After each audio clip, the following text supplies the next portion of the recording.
love, peace, and prosperity, and unity among our Kalinago African Caribbean brothers and sisters. But tonight I am joined by Justice Dr. Irving Andre, former Prime Minister Edison James, and President of the United Workers' Party, Lennox Linton.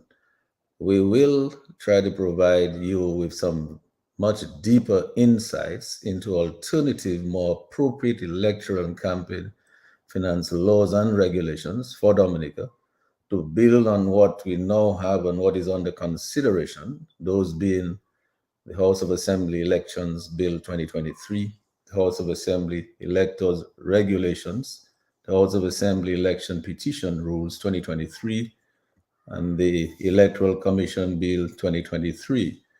Gentlemen, if you don't mind, I will take 5 minutes because it's a special night. We really want to get down into the nitty gritty of what we really come down to the why to do now. There's been a lot of talk, a lot of reports, all kinds of people circumventing all kinds of issues. We need to go directly to what we really want and then what we have to demand and fight for over the next few days and weeks until we get what we want passed in the House of Assembly. So I will take 5 minutes to lay a foundation and set a few talking points as my contribution to our conversation. Well, we first wish to dismiss the current process wherein one of the political parties, the DLP through its leader, Mr. Roosevelt Skerrit, is trying to take the lead to spearhead the process of electoral and campaign finance reforms that he stalled years ago. Lennox will tell me maybe the exact date when he stalled that, when in response to an email addressed to him by his attorney and spokesperson, Anthony Astafan, he stalled the reform process that Electoral Commission had already initiated to cleanse the voters list and introduce voter ID cards for registered electors in Dominica. That email to Mr. Skerrit contained words to the effect that there was madness going on at the Electoral Commission, which would negatively impact his election winning legacy. We know those words, we've heard them so many times. But we all know that almost immediately thereafter, two members of the Electoral Commission who were representing the Dominica Labour Party on the commission were removed. And today, 3 passport sellers now represent the DLP on the commission, and the electoral reform process is told. It was told. I am reliably informed that the machine that had been purchased to issue the voter ID cards may still be sitting around somewhere, languishing. Necessary required funds for the advancement of the process of reforms were not made available at that time. Some people have been dead for probably over 20 years in some cases. Their names are still on the list of electors. The question is why? Have dead people been voting in our elections? The CCG advised that our electoral process was tainted and recommended that we should not have another election under the same tainted system. But the DLP regime went ahead and held a sham snap general election in 2022, 3 years before it was constitutionally due, under the nose of Sir Dennis Byron, who is a former head of the CCG, who was paid over $600,000 by whom we do not yet know. That has never been disclosed to us, without public tender, to be a sole electoral reform consultant. And who knew that election held during his assignment was tainted with huge sums of money spent on CO and bribery and treating, and more of the stuff that the CCG considered to have tainted the electoral process. In a sham election which all other political parties and the people of Dominica rightfully boycotted and rejected overwhelmingly. But yet Sir Dennis Byron went ahead with that assignment, collected his bread, his money, and said nothing about that sham election in his final report, put it into electoral process. He went ahead and recommended some little softball reforms with similar apologies in his letter to Mr. Skerrit that in many cases could contribute towards assuring the winning legacy of Mr. Skerrit. And as many people would say, he who pays the piper calls the tune.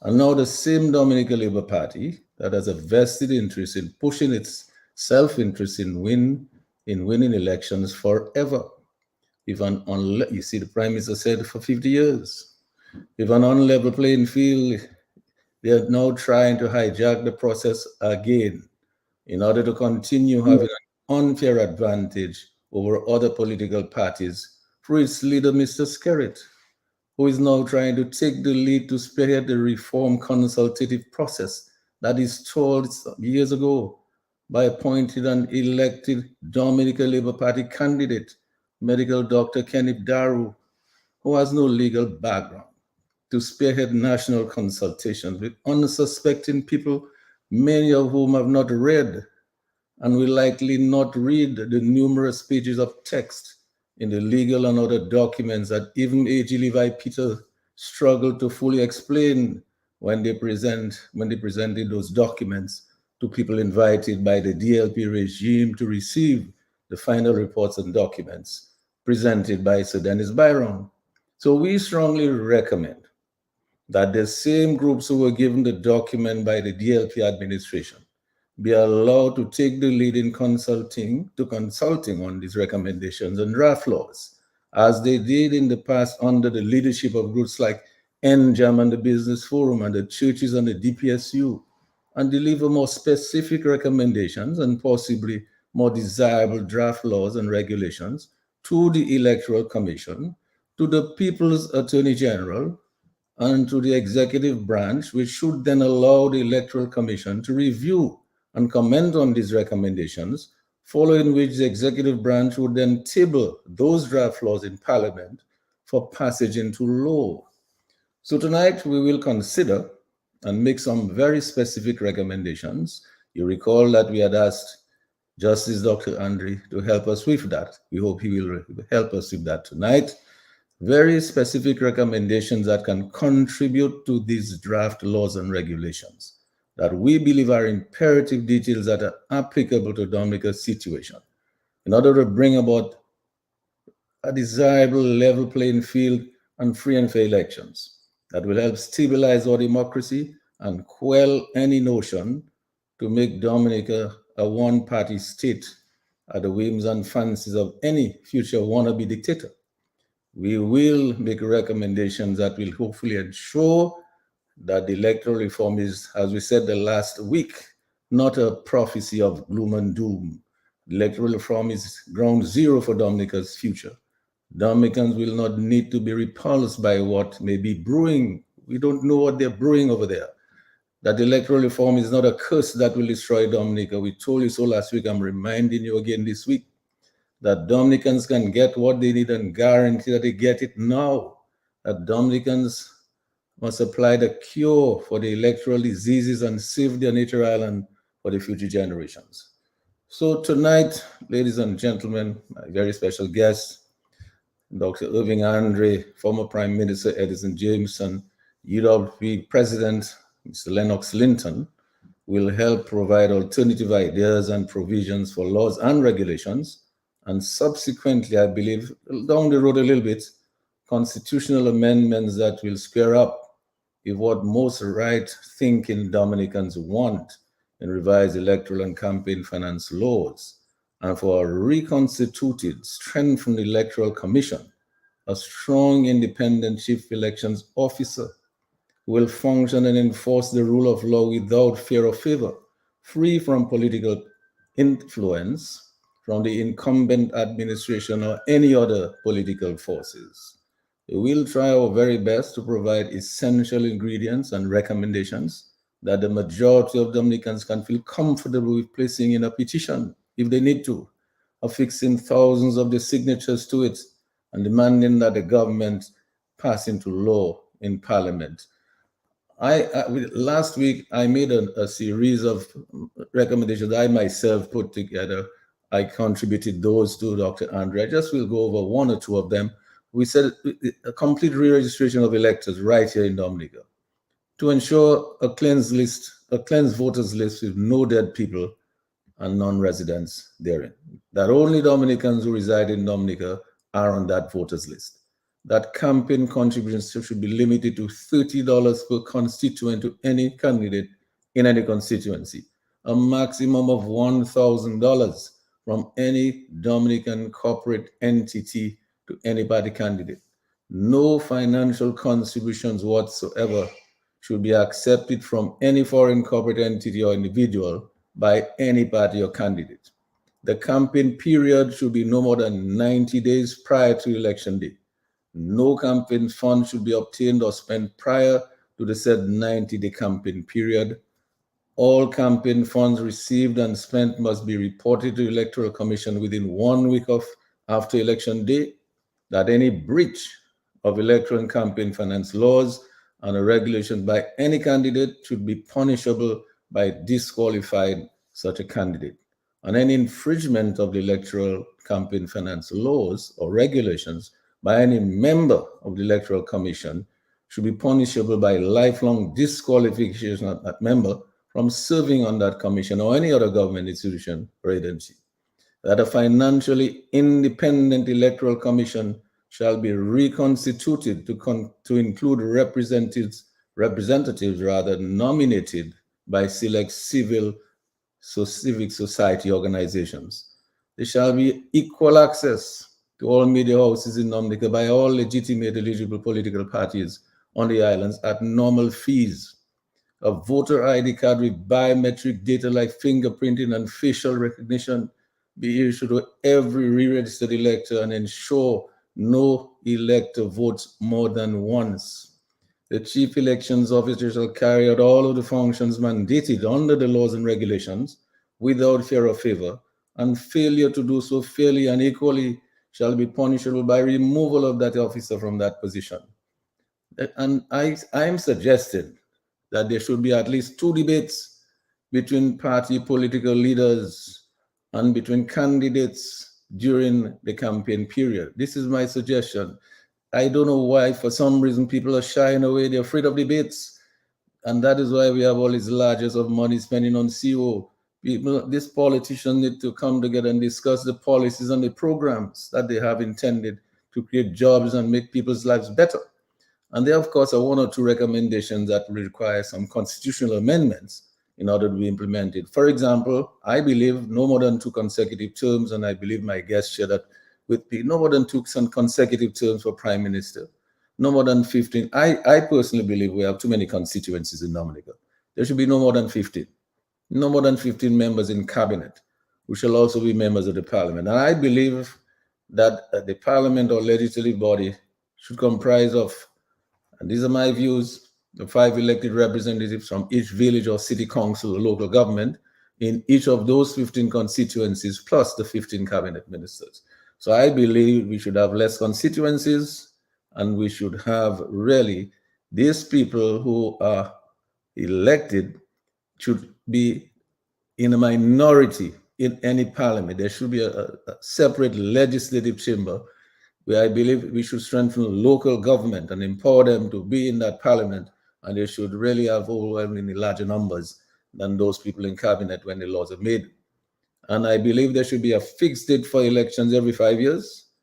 The president, that's my view, the president, the prime minister, the attorney general should all be elected by the registered electors contained in the voters list in a general election on a set fixed election date every 5 years. I believe they all should be elected by all of the people. My distinguished guest tonight, ladies and gentlemen, Justice Dr. Irving Andre, former Prime Minister Edison James, and Irving President Lennox Linton, will certainly help us unravel and demystify these imperatives, and some of those I just mentioned, I'm sure they themselves have their own, and some of them I hope will coincide with what I'm suggesting. So that all civic organizations and Dominicans in all walks of life can all sing from the same hymn sheet going forward to secure their demand for free and fair elections, to strengthen their democracy by getting the right reforms in that legislation that we're all talking about. So be sure to tell your friends, your associates, and friends of Dominica. Stay tuned for another exciting, informative, and insightful Global View on Q show tonight. You will not hear this level of complete electoral campaign reform analysis and unadulterated recommendations anywhere else in Dominica except right here on Q95, the big station, and from illustrious people like the guests I have here with me tonight. So wherever you are in Dominica, in the region and globally, please stay tuned, call in and join the conversation, get the answers to your questions, be part of the solution. And as usual, we all say a huge shout out and hugs, and much love and appreciation, and a big thank you to our healthcare providers, our frontline workers, our police and fire officers, teachers, doctors, nurses, and other public and private sector persons. We love you all, and we want to reach out and embrace all of you. We know that you work hard under difficult circumstances. So we welcome every Dominican and friend of Dominica. We embrace you wherever you are tonight, every nook and cranny in every village, in every community, in the region, globally. Thank you, Sherwin, keeping us on the air. Thank you, Lambi, on the console at Unit 5, directing the traffic. We will take your calls later. People's voice matter, as always, it is a priority. Let's get started. Dr. Irving Andre, I go to you to have the first word to get us going. Oh, good night. You do so at your peril. But before I start, let me say good night to your distinguished panelists, obviously Honorable Edison James, Honorable Linton, Dr. Lambi, showing in the background, your listeners, those who have taken time off from their heavy schedule to listen to what these aging diplomats have to say. But probably I'm speaking only for myself, to be quite frank with you. What I will say will probably repeat to some degree what you have said, Mr. G, because quite frankly, what we're talking about is not exactly rocket science. In many respects, it is common sense, or should I say, in many respects, it is basically doing what is right. But I prepared a little script because sometimes I go off key, and my singing is not as good as Mr. Linton. I cannot improvise. I just have to follow the script and the songbook, or I just have to follow my mouth organ. But here goes. On March 27th, 2008, a senior counsel, Tony Astafan, and close ally of Prime Minister Roosevelt Skerritt, sent this infamous email to Mr. Skerritt, warning him of the madness going on at the Electoral Commission and the grave threat to Skerritt's electoral winning legacy if the Election Commission cleaned its bloated voters list and introduced voter identification cards. Thereupon, the Prime Minister refused to grant the Commission funds to obtain voter ID cards and replaced 2 members of the Commission with 2 of his legal cronies. In ensuing years, the Skerritt administration refused to accept recommendations from local, regional, and international organizations, and even from a regional attorney who is the now Prime Minister of Barbados, to make Dominica's elections free and fair. In July 2022, the Caribbean Court of Justice, Dominica's final appellate court, cautioned that there should be no further elections in Dominica with the taints of the 2019 general election. Despite this warning, Mr. Skerritt called a snap election in 2022 with all the taints, illegalities, and irregularities that had contaminated elections in Dominica since 2005. In December of 2020, the Prime Minister cherry-picked Sir Dennis Byron, a former head of the CCJ, to recommend changes to our electoral laws. After 3 years, Sir Byron has delivered, in exchange for over 600,000 silver dollars, reforms that Mr. Skerritt has been searching for all over the democratic world without success.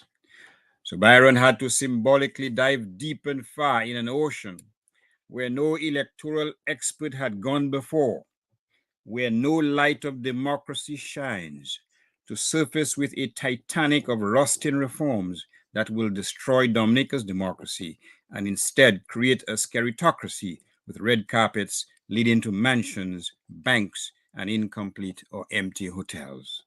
The critical features of Sir Byron's final report include the following provisions: that will allow Mr. Skerritt to conduct elections in the same manner that he has done before, but without any accusations of illegality or unlawfulness. Overseas registration of voters. No specific indication that paying for the air and sea travel of persons to come to Dominica to vote for the candidate or political party constitutes the offense of bribery. No meaningful limitation on electoral expenditure. Such expenditure can be increased at the whims and fancies of the Commission and Parliament, limited access to state media by opposition parties, and no access to private-owned media. The provision for a national identification card rather than a voter identification card.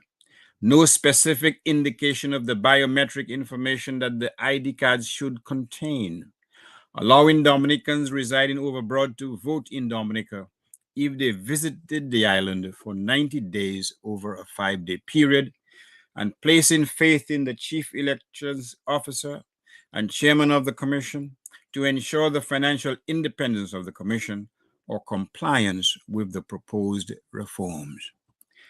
The Byron recommendations amount to nothing more than a recipe to continue holding elections in the very same way that concerned the CCJ in July 2022, despite the pious invocation of God by Dominica's leadership. It normalizes corruption in the holding of elections in Dominica and effectively ensures the catastrophic implosion of Dominica's democracy. For these reasons, patriotic Dominicans, irrespective of their political affiliation, should reject Byron's prescription for a dictatorship and perpetual rule of the current administration. Rather, in accordance with the best practices in the Caribbean concerning free and fair elections, the recommendations of international organizations such as the United Nations and the Organization of American States, and the warning issued by the CCJ, we recommend the following elements of free and fair elections that are required to preserve Dominica's democracy. There is no significance to the order in which these proposals are made. 1. Fixed dates for general elections enshrined in the Constitution. 2. The Constitution should provide for a system of elections based on the first-past-the-post system, as we currently have, to one which incorporates a limited form of proportional representation along the lines set out in the February 1999 Constitution Review Commission report of the late Justice Telford Georges. 3. A prime minister should serve only 2 consecutive terms of office. 4. There should be a new process of re-registration of voters. 5. Only those persons who are ordinarily resident in Dominica for a fixed period before an election should be eligible to vote in elections in Dominica. 6. There should be a specific national voter ID card issued to all eligible voters in Dominica with biometric data, including fingerprinting. 7. There should be no overseas registration of voters. 8. There should be a fixed timetable for the cleansing of the voters list. 9. All political parties should have equal access to both state and privately owned media in Dominica during an election period. 10. There should be fixed limits on campaign finance and expenditure, both before and during any reported period stipulated in the applicable legislation. 11. Foreign persons, companies, or governments should be expressly prohibited from contributing either directly or indirectly to any candidate or party during a general election. 12. There should be fixed limits on the amount of money that a Dominican or local company can contribute to the election campaign of any candidate or political party. 13. The definition of bribery in the applicable election legislation should specifically include the paying for the air or sea travel for persons for the express or implied purpose of having that person or persons vote for a candidate or political party during an election. 14. The appointment of a special prosecutor rather than the director of public prosecution to prosecute persons who violate Dominica's electoral laws. In the case of election petitions, the DPP's discretion to nullify any prosecution should be eliminated. 15. Any breach of the electoral laws is punishable not only by a fine or imprisonment, but also by disqualifying any candidate found guilty of violating Dominica's electoral laws. 16.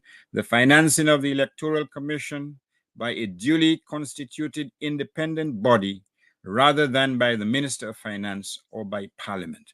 The Constitution should specifically provide for this, along with the fixing of a minimum sum of money to be provided to the Commission for the execution of its duties. 17. Persons in a clear conflict of interest, arising, for example, from the sale of passports or providing professional services to the government for consideration other than their work as a member of the Commission, should be automatically disqualified from serving as a member of the Commission. Lastly, 18, the Electoral Commission should be expanded to 9 members with civil organizations such as the religious sector, the business sector, trade union sector, and the local bar, nominating a member on the commission, with such person or persons being appointed by the president to sit on the commission. Finally, I should note, consultations that do not involve many or most of these basic tenets of free and fair elections will constitute nothing more than a colossal waste of time. What in heaven's name make you think that the Prime Minister will agree to any meaningful reform, such as cleaning the voters list, issuing voter ID cards, setting a limit to 2 consecutive terms in office, or criminalizing the act of paying for voters to come to Dominica to vote for you when he has turned his back on these very reforms for over 15 years? It is grimly ironic that the man whose electoral reforms are being hugged with great love and affection because of their tremendous potential to preserve the electoral legacy of the Prime Minister or to guarantee a Labour Party victory every electoral cycle is an eminent Caribbean jurist whose ancestors were once slaves. However, rather than focus on the cloven hoof of electoral manipulation embodied in Mr. Barron's report, let those who thirst for righteousness and free and fair elections heed the words of Galatians 5:1, quote, stand firm and do not let yourselves be burdened again by the yoke of slavery. I thank you. Dr. Andre, thank you so much for that. I mean, we charged you with that responsibility last week. Our callers certainly wanted us to hold you to it. You promised us that you would do it.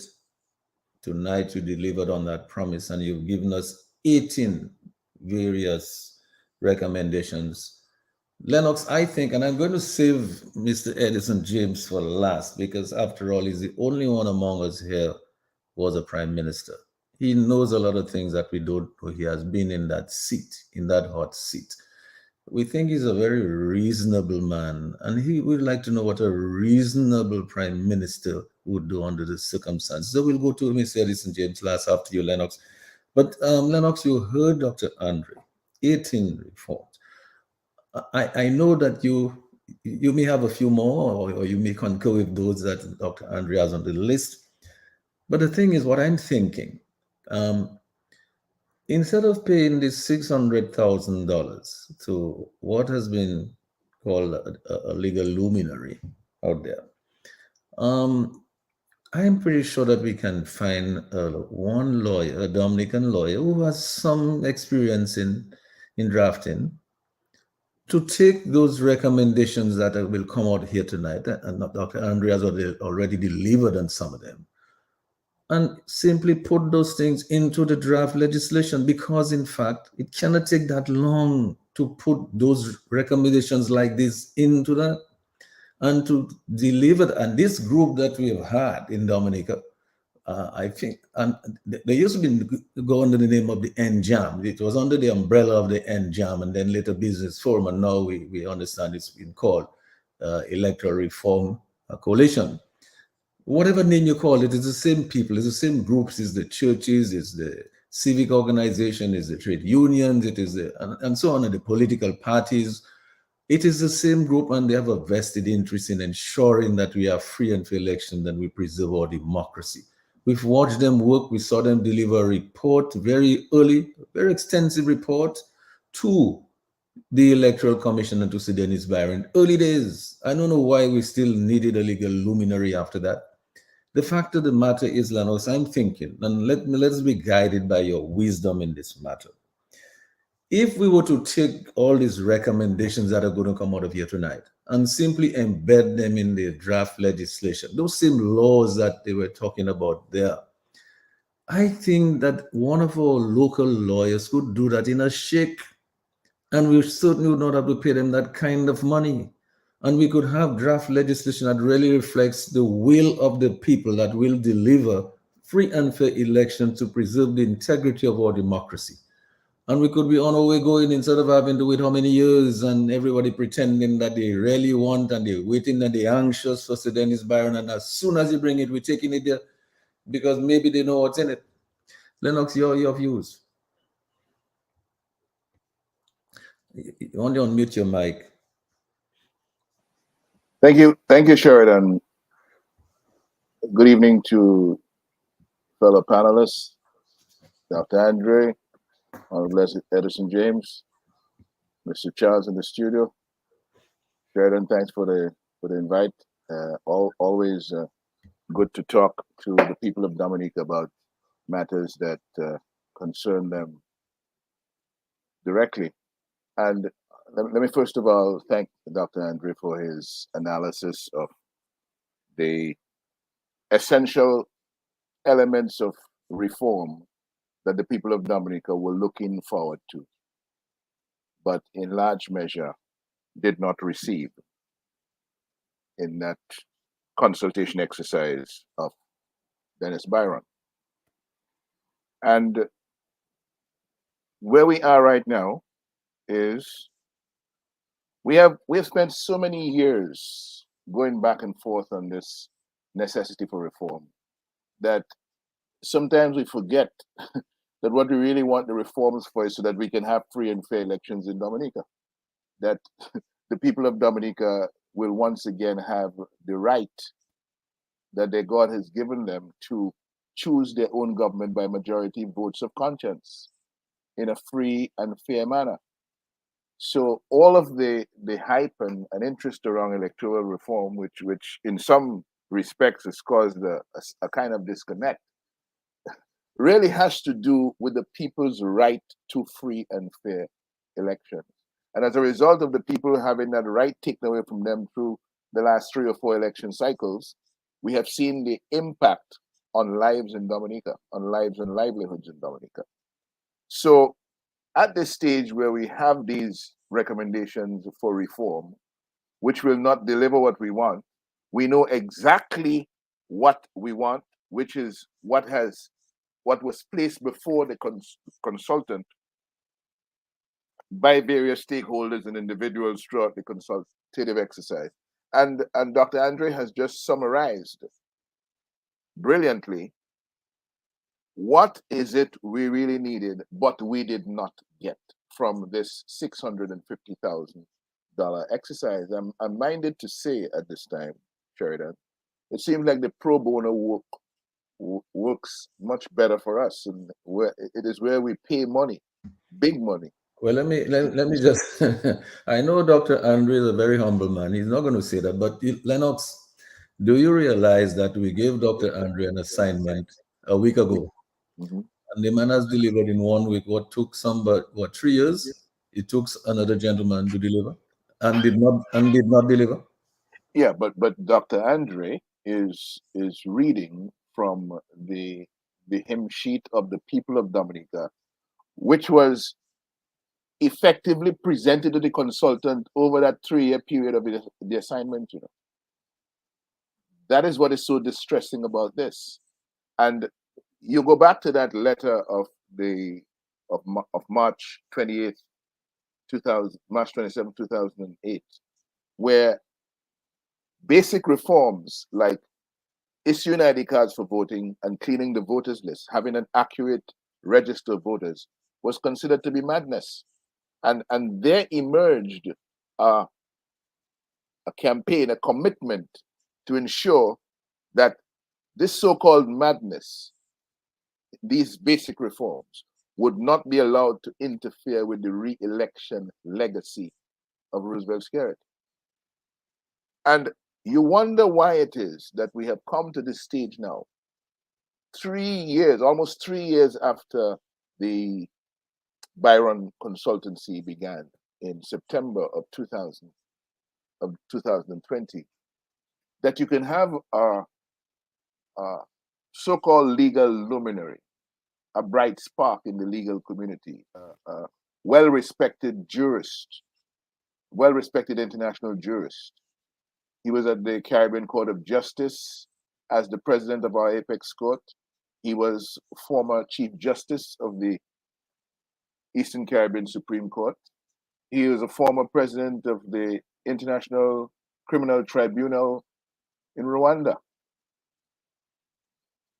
So you wonder why somebody of that stature would accept an electoral reform assignment in Dominica, and in the context of that, make proposals for laws, revisions to electoral laws in Dominica that are inconsistent with the Constitution of the Commonwealth of Dominica or proposed or supreme law.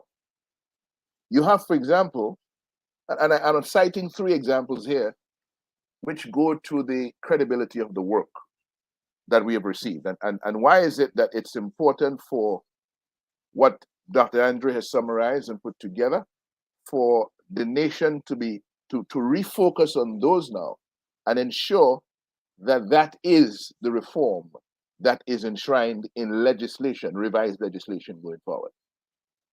You have a proposal from the consultant providing for the issuance and management by the Electoral Commission of a national ID card to persons outside of the electoral system and for purposes which are unrelated to voting and elections.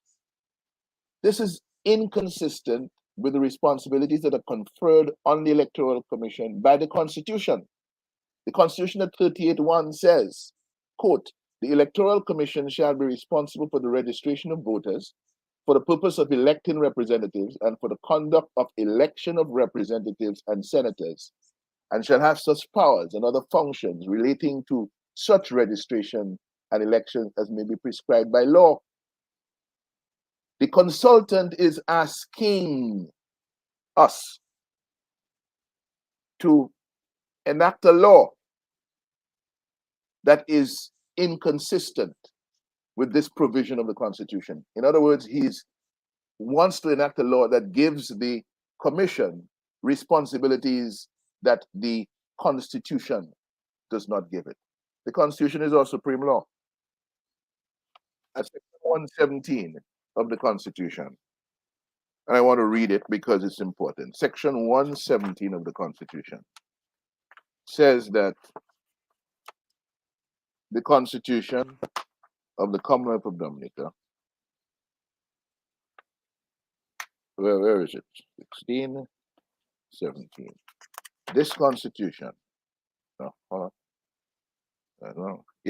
this Constitution is the supreme law of Dominica, and subject to the provisions of this Constitution, if any other law is inconsistent with this Constitution shall prevail, and the other law shall, to the extent of the inconsistency, be void. How can a legal luminary, outstanding international jurist, be proposing the enactment of laws, electoral laws, that are offensive to the Constitution? There is the proposal to set up enrollment centers overseas for the confirmation of voters, which is a violation of Section 13 of the Constitution because of the inherent discrimination presented by that particular proposal. The Constitution at Section 13 says, Section 13, let me read it. Where is it? Section 13. Here, okay. 13. Subject to the provisions of subsection 4, 5, and 7 of this section, no law shall make any provision that is discriminatory either of itself or in its effect. This law that will provide for setting up of some certain enrollment centers in a limited number of jurisdictions around the world, when Dominicans are scattered far and wide across the globe, is going to give access not to all Dominicans living overseas, but to some Dominicans, meaning that you're going to discriminate against Dominicans who will not have access to the 4 enrollment centers that you will set up overseas. It will be an act of discrimination against all of those who will not have access to the 4 enrollment centers that you're setting up overseas for the purpose of reconfirmation on the register of voters. And therefore, it's a violation of the Constitution. There's finally the question of the residence criteria that puts you on the register of voters. You have to be resident in Dominica for you to get on the register of voters in Dominica. The Constitution provides for that. And then we have laws that seek to disqualify you from voting if you're absent from Dominica. Absence on one hand means presence on the other hand. There's a difference between residence and presence, right? So we cannot go from residence. The qualification is not presence in Dominica, The qualification is residence. So when we come for disqualification, it cannot be absent. It must be no longer resident in Dominica. That is the qualification. That is the consideration for disqualification. And in that sense, where we are talking on one hand about residence to qualify, but absence to disqualify, we are offending the spirit of the Constitution, which provides for residency as the qualification. So in these 3 examples, you see an international jurist, a world-renowned international jurist, a gentleman who is regarded as a legal luminary, and we're going to hear a lot about this legal luminary thing going forward as we question the reforms that are proposed by the proposals that are proposed by Mr. Byron, the proposals put forward by Mr. Byron to reform the electoral process. We're going to hear a lot about his standing and who he is and his stature. But the proof of the pudding is in the eating. It's his work that we must now assess. And when we look at the work, we see clearly that this is somebody who did not come to present reforms for the good and for the public interest of the people of Dominica in free and fair elections. This is somebody who came to do a particular job for the very same individual who has, from since 2008, been protecting his re-election legacy against basic electoral reforms. We now see some excitement around implementation of those reforms, and we should not even stop to wonder why. We know why there's this excitement, simply because a job was requested and the job was done to the satisfaction of he who requested the job. We thought all along that Dennis Byron was a man of the stature capable of understanding that while he was contracted to do an assignment by the cabinet of ministers, the head of cabinet in Dominica, essentially he was working for the people of Dominica. And so his work should not be influenced, especially in the context of electoral reform and the voting system in Dominica and the necessity for free and fair elections, that work should not be influenced by any party specifically, that it should be independent, it should be objective, and it should be uncompromisingly in the public interest of free and fair elections. That's not what we got. And so it is necessary now for us to focus the public mind and the public commitment on ensuring that the proposals for changes to the process which amount to genuine electoral reform, as outlined tonight by Dr. Andre, is what we move forward with and what we get from the system and those responsible, those who are in government and those who are going to take the legislation to Parliament. That is what we want from them, because we, the people, are the ones with the power, and we are the ones with the responsibility to instruct those we have transferred the power to tell them what is it we want. And the agenda going forward is to be clear with those instructions, to those who claim to represent us. Now, thank you, Lennox, again for that. Brilliant. Um, uh, Before I go to Mr. James, Dr. Andre, there are people who have just joined us now. There's many more people have joined us now on Facebook and on YouTube who may not have tuned in earlier. Some of them may not have heard the list of recommendations that you came out with. And I want to remind our audience tonight that it is 1 week ago that we gave Dr. Irving Andre an assignment. One of our callers, Q family callers, he called and said, listen, why don't you guys do this? Ask Dr. Andre to do this thing. We said, Dr. Andre, will you do it? Dr. Andre said, yes. In 1 week, he has delivered for us what it took somebody else 3 years to deliver, and we paid them $600,000. And they still did not deliver, because otherwise Dr. Andrew would not have to list all of those things that are not in that report that was delivered. So, Mr. James, I'm going to ask you to crave our indulgence a little bit longer, because as I said, you are the go-to man, because you are the only person here who has been a prime minister. I want to go back to Dr. Andrew. Dr. Andrew, could you please do us a favor? Just go over the list of recommendations that you've made here tonight so Dominicans can hear for themselves and to see whether that is in fact what they really want in that draft list legislation that has to go to Parliament at some point in the future. We hope sooner than later with those draft recommendations in there. So let me go back to you, Dr. Andre, and I hope our listeners are listening attentively and taking their notes, because later on they might want to call and share their opinion as to whether they agree or disagree with Dr. Andre and ourselves on those recommendations. I'm not an attorney, so Dr. Andre has put some of what we said in a little language that sounds better, in the legal language. It sounded a lot more to me. It sounded a lot better to me when he said it than when I said them. So let me ask Dr. Andre to go over those lists again for us, please. All right. So here's the recommendations. 1, fixed dates for general elections enshrined in the Constitution. 2, the Constitution should provide for a system of elections based on the first past the post system as we currently have, to one which incorporates a limited form of proportional representation along the lines set out in the February 1999 Constitution Review Commission report of the late Justice Telford Georges. 3, a prime minister should serve only 2 consecutive terms of office.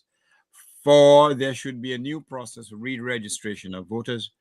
5, only those persons who are ordinarily resident in Dominica for a fixed period before an election should be eligible to vote in elections in Dominica. 6, there should be a specific national voter ID card to all eligible voters in Dominica with biometric data, including fingerprinting. There should be no overseas registration of voters. There should be a fixed timetable for the cleansing of the voters list. 9, all political parties should have equal access to both state and privately owned media in Dominica during an election period. 10, there should be fixed limits on campaign financing expenditure, both before and during any reporting period stipulated in the applicable legislation.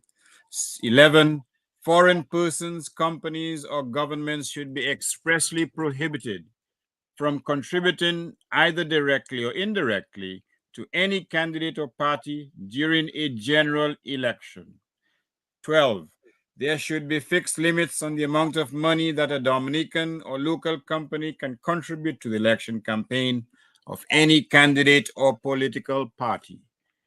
13, the definition of bribery in the applicable legislation should specifically include the paying for the air or sea travel for persons for the express or implied purpose of having that person or persons vote for a candidate or political party during an election.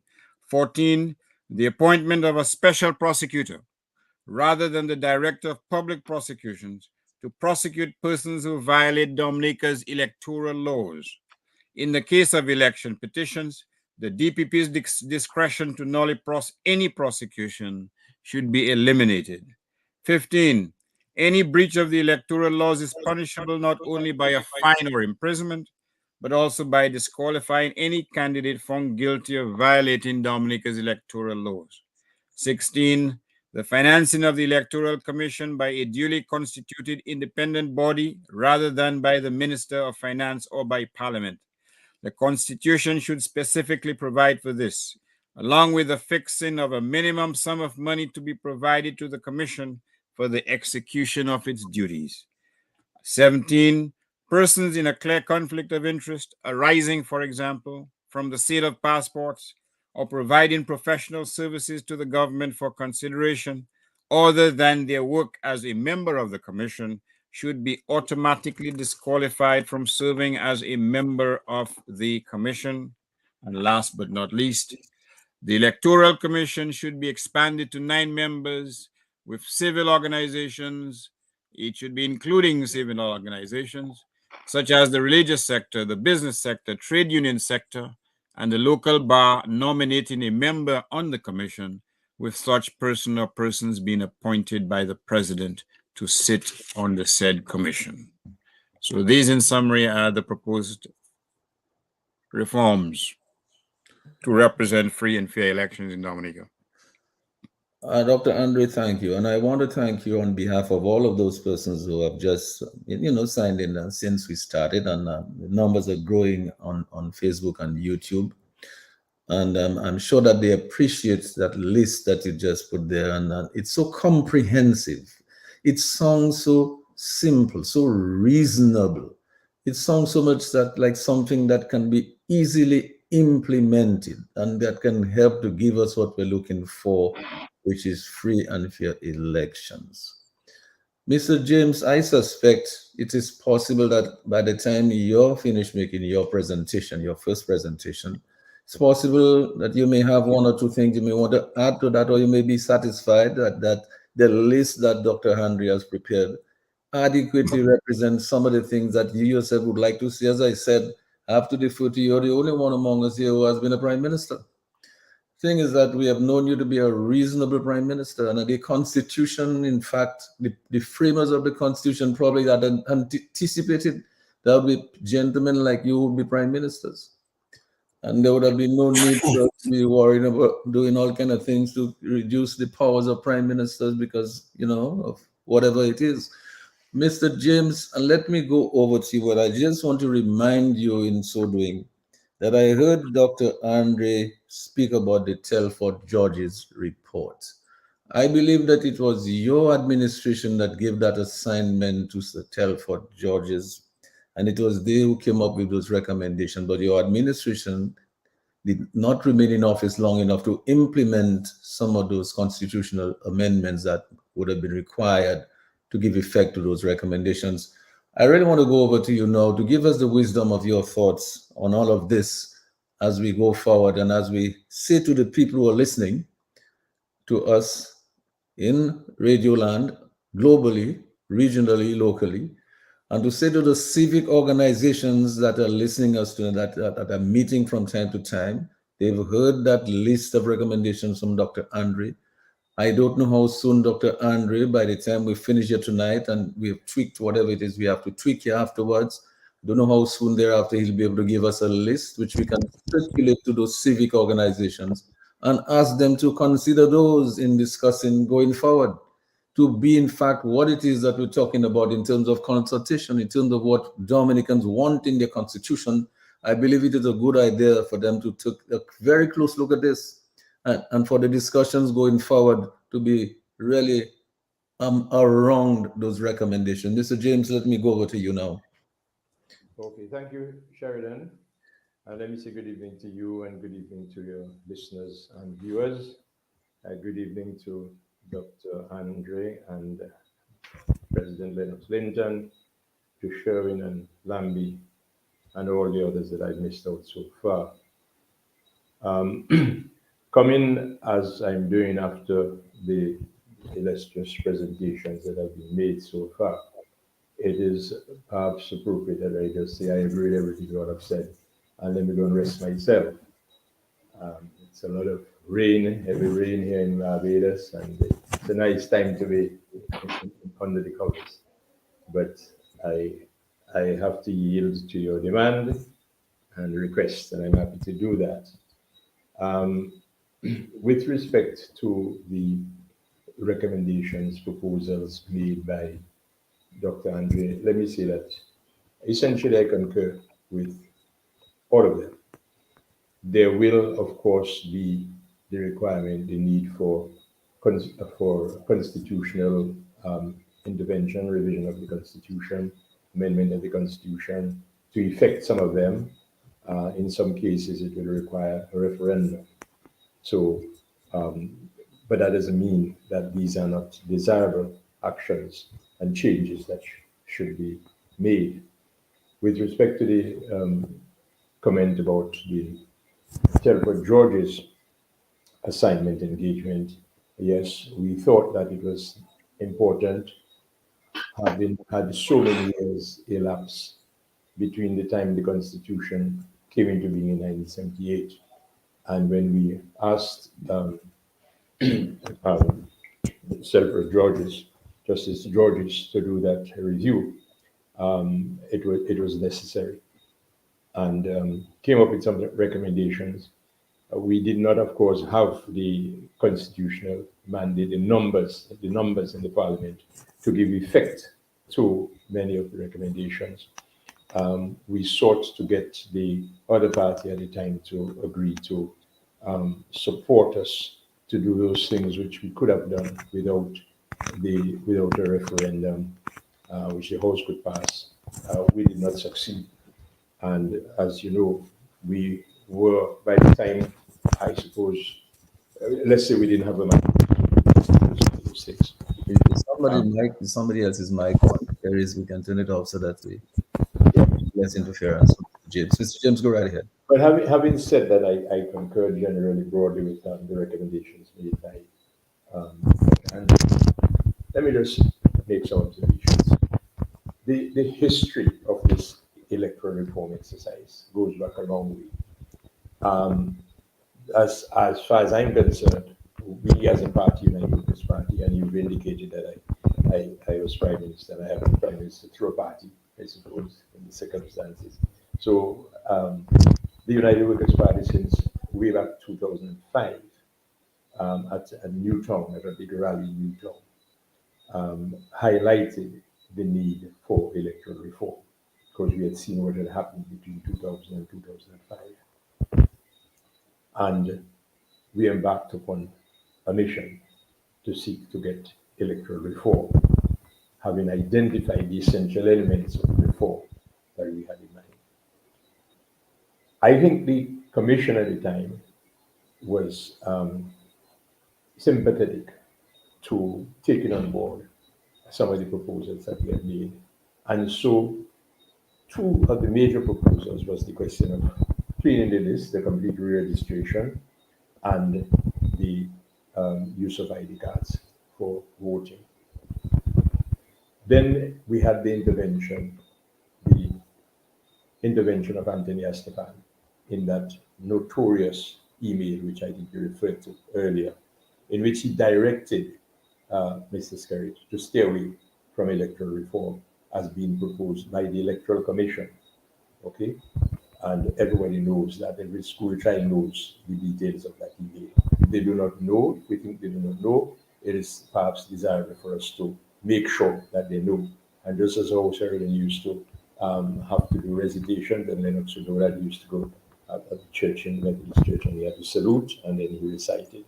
So we need to probably get it in a way that every school child can recite that recitation as encompassed in that Tony Esteban notorious email. Do not drift too far. And he went on. But election observers have observed the elections in Dominica from, I think, 2009 elections, 2009, 2014, 2019, 2022. We've had election observers. In addition to that, we've had Mia Motley. I think Dr. Andre, if somebody, Dr. Andre referred to her, Mia Motley, do a consultation on the question of electoral reform and made recommendations. We had a lady called Pauline Welch, did an examination of what our electoral process in Dominica and made recommendations. And then we had the tripartite mission comprising representatives of the OAS, the CARICOM, the Commonwealth, made recommendations. In fact, they were commissioned. They were commissioned by the Labour Party government. All these organizations made recommendations, organizations and individuals made recommendations with respect to electoral reform. We never heard of Mr. Skerritt making those reports available to the public and asking them for the intervention. In fact, the tripartite report, the report by the tripartite committee, before it hit the scene, the government through Levi Peters was out there thrashing it and dismissing it. So why then did we see that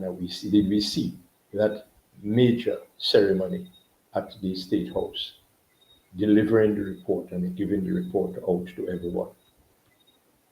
Why did we see that? I would suggest it is a question of the government, the executive, having gone on a, what we call a reform shopping exercise. I've heard it, and Dr. Andrew will, I'm sure, remember there's such an expression as judge shopping, where people go for a judge that you think would give them the result they want. So we had a reform shopping exercise. So Mr. Skerritt went out and he shopped, and he got a consultant who would be all right for him. And this is significant that Mr. Skerritt invited Mr. Linton, then the polygamy of the United Party, to agree 2 years ago, 2 years before this report came out, to agree, to commit that the report that Sir Byron would make available to us, he would accept it and he, Skerritt, would accept it. Why would Mr. Skerritt want to tell us that he's asked somebody to do an exercise for him? He's looking for recommendations from that person, supposedly independently arrived at. And 2 years before that report comes out, he has already committed to accept anything Mr. Byron said. Is it so difficult to conclude that he knew what was going to be in the report? It's not so difficult, the rocket science. And so that's what we have. Having shopped for reform, we got your reform. So the question is, what do we want? Mr. Byron said in the second report, second phase of the report, and let me read what he said. My hope is that despite potential areas of disagreement, the overall outcome of the recommendations will align with the objectives of the government and the aspirations of the people of Dominica. I think we have to reject this question about aligning with the objectives of the government. It has to be that it aligns, it meets the aspirations of the people of Dominica. But you see the message here that the report is and its recommendations are supposed to align with the objectives of the government. So what do we want? That is what Mr. Skerritt, what Mr. Byron has given is what Mr. Skerritt wants and what the Labour Party wants. But what do the people of Dominica want? What have they indicated that they want? The people of Dominica have indicated that they want some specific things. They want a clean list, a clean election list. And how do they suggest that that be achieved? That the names of people who are not eligible will be removed from the list. Now, they've said you could decide to discard the list that exists now and start afresh, and go to people's homes in Dominica and ask them, you're 18 years? Yes. You resided in Grand Bay, or you reside in La Plaine? Yes. You're a Commonwealth citizen, you're a Dominican citizen? Yes. And so you're registered. If you say that you don't reside in Dominica, you can't be registered. So they want that, a clean list. Now, the recommendation is that we go through, instead of discarding everything that we have here now by way of a list, that we will begin from the list that exists and we do a confirmation exercise. And we go through the list and confirm that your name is here, confirm that you are who you say you are where you say you're living, you are of the age that you say you are, 18 and over, and then you are confirmed. If within 6 months, that is an exercise that should be done within 6 months, if at the end of the day you do not come forward to be confirmed, then your name comes off the list and you clean the list that way. The people of Dominica say that they want that confirmation exercise to be done in Dominica, exclusively in Dominica. The suggestion by Mr. Byron in the report is that people go overseas, that the commission sends people to 4 or so centers overseas to be confirmed. The people of Dominica, I believe, are saying, no, we want the confirmation process to be done in Dominica. And they argue that vote registration is done in Dominica. Voting is done in Dominica. Confirmation, reconfirmation should be done in Dominica. And they're saying also that the question of the proposal in the Byron's report that the commission sets up 4 centers overseas at which people can go to be involved in this confirmation exercise, that is discriminatory. And you heard Mr. Linton, you heard Lennox make the point that you cannot, according to Section 13 of the Constitution, you cannot pass a law which discriminates against Dominicans.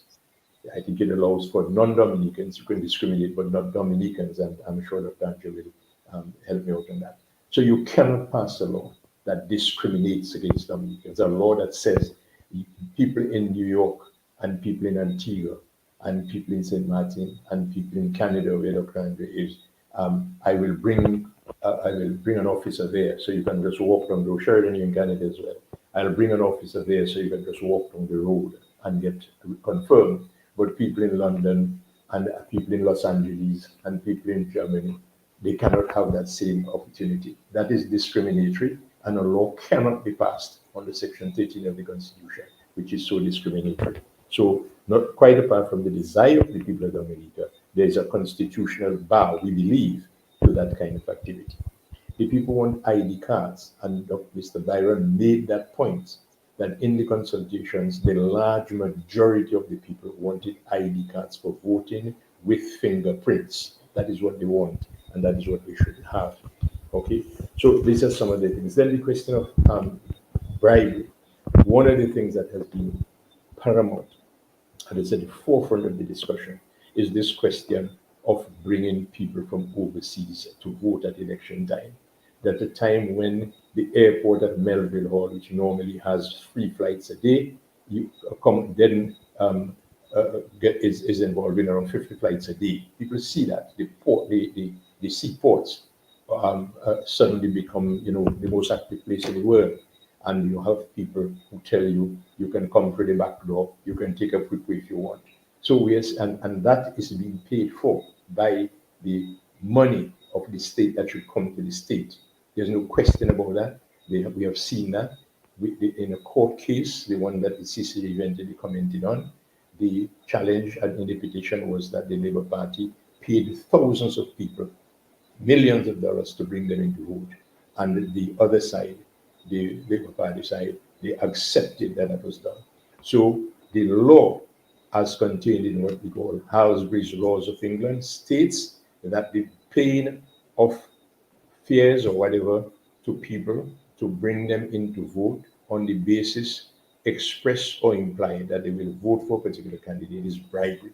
And the people of Dominica would want included in legislation a specific reference to that, just as in the 2017 or 2019 proposed bill that the government tried to go to Parliament with, and the bill stood up, where they were proposing to legitimize treating and bribery, where the bill contained a clause which says, for the avoidance of doubt, paying for people to come in is not bribery. The people rejected that. We are saying put in the legislation what the law says.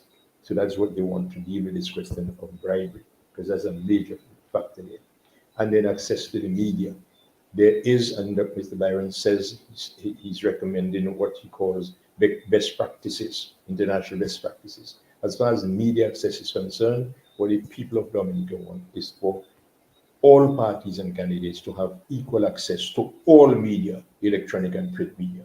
Our constitution says that you cannot discriminate against anyone on the basis of their political views and positions.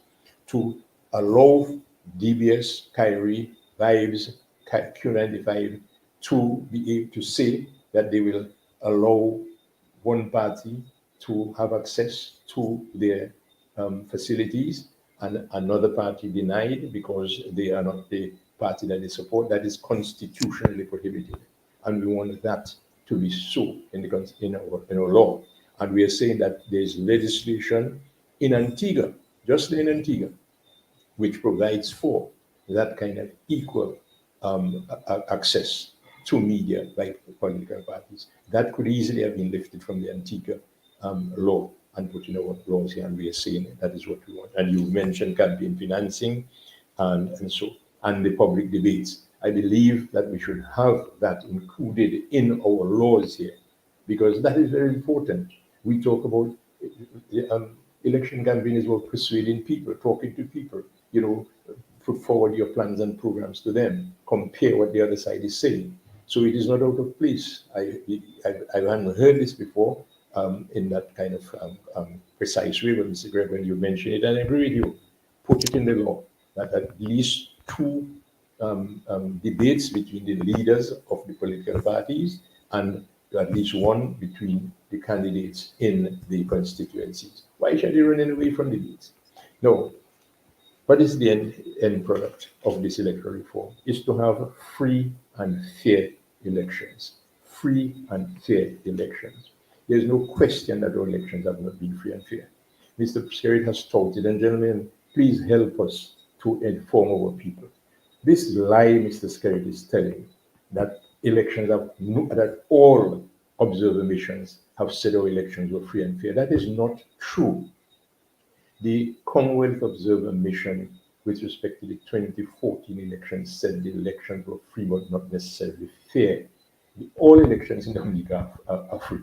There's nobody who prevents anybody from voting. They said it was not fair because of the widespread incidents of bribery and treating and incumbency and all these other things. The CCJ basically confirmed that with their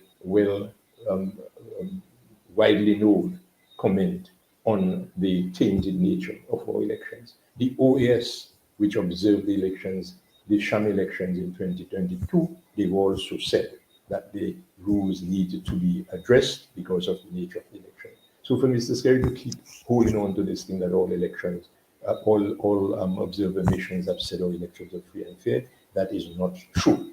No, Mr. Linton has pointed out, this thing about electoral reform is not just a thing in the air by. Elections have consequences. It is because of the people we elect that we have determinations made as to how we live. Okay, it's those people we elect who will decide whether we pay taxes, whether we don't pay taxes, whether we have a proper road, school, or how our life. They have a lot of influence over our life. So elections have consequences. In a normal democratic society in our region, you do not have a situation where one party, one group stays in office ad infinitum. Within the Caribbean, the only country where there has not been a change in government since 2000. Since 2000 was the last change in government in Dominica. No other country, or in every other country in the Caribbean area, governments, there have been changes in changes of government. Some of them 5 times within that period. Some 4, some 3, some 2, down to 1. But Dominica is the only country where there has been no change in the government since 2000. And you ask yourself, well, what does that say? How does that reflect in how our country has been operating, how people have been doing? But it's Mr. Austria who told us we are last in everything. So that is where elections have consequences. Electoral reform has consequences. So it cannot be. It is not because of any goodness, any performance of the administration they have been in office without a change for 23 years. It has to be something else, and it has to be because they've been contaminating the electoral process. And this electoral reform exercise is designed to at least give us an opportunity, give Dominicans an opportunity to make the change that will allow for there to be an improvement in their quality of life, in their standard of living, in their happiness, and in the overall development of our country. I will stop here. I'll be happy. Oh, let me just say one other thing.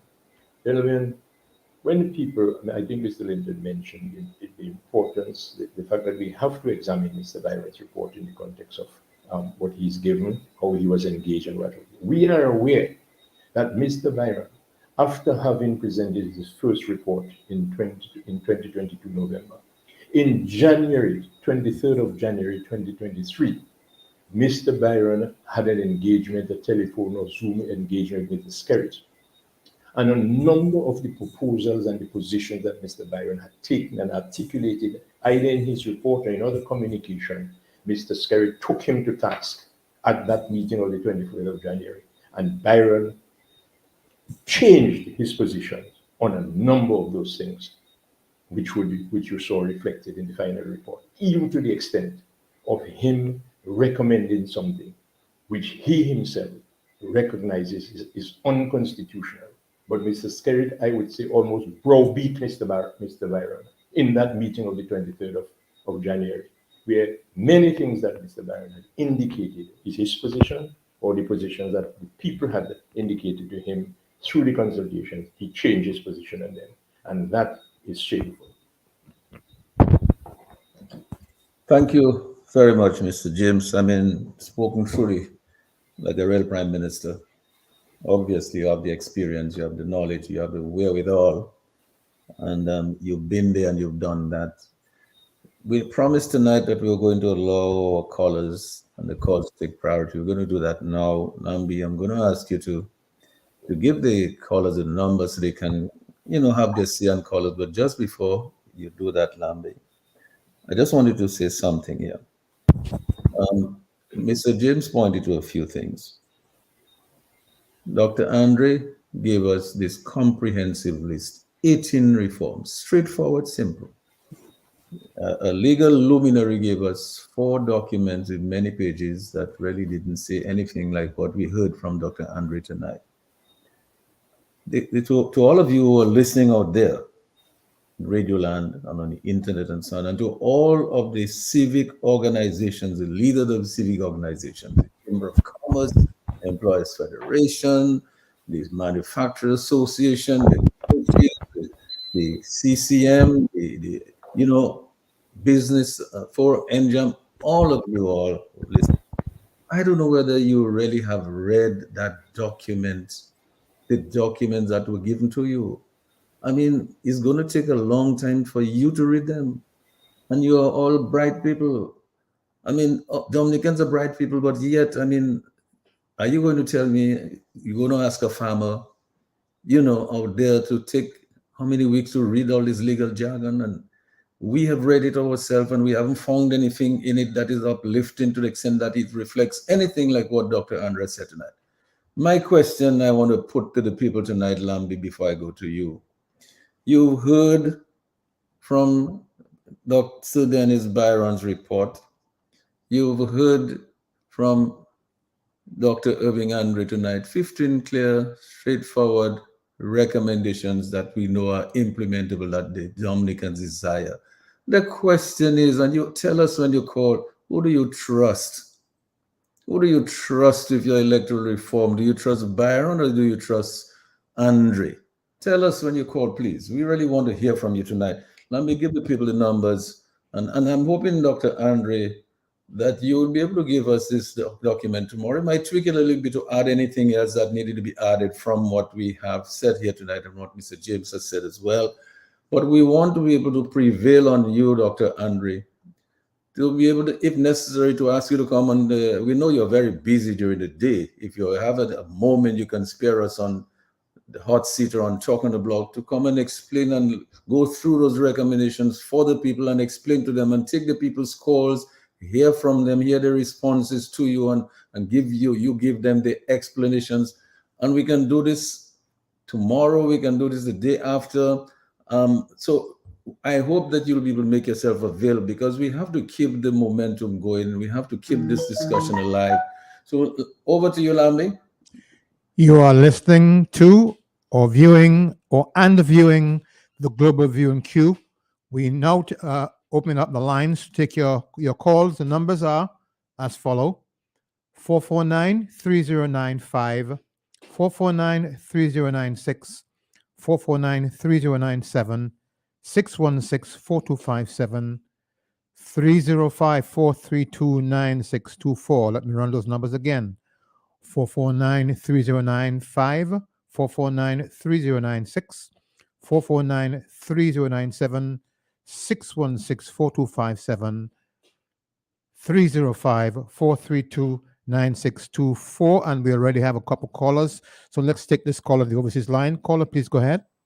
Good evening, Lambi. Amen. Good evening to Mr. G.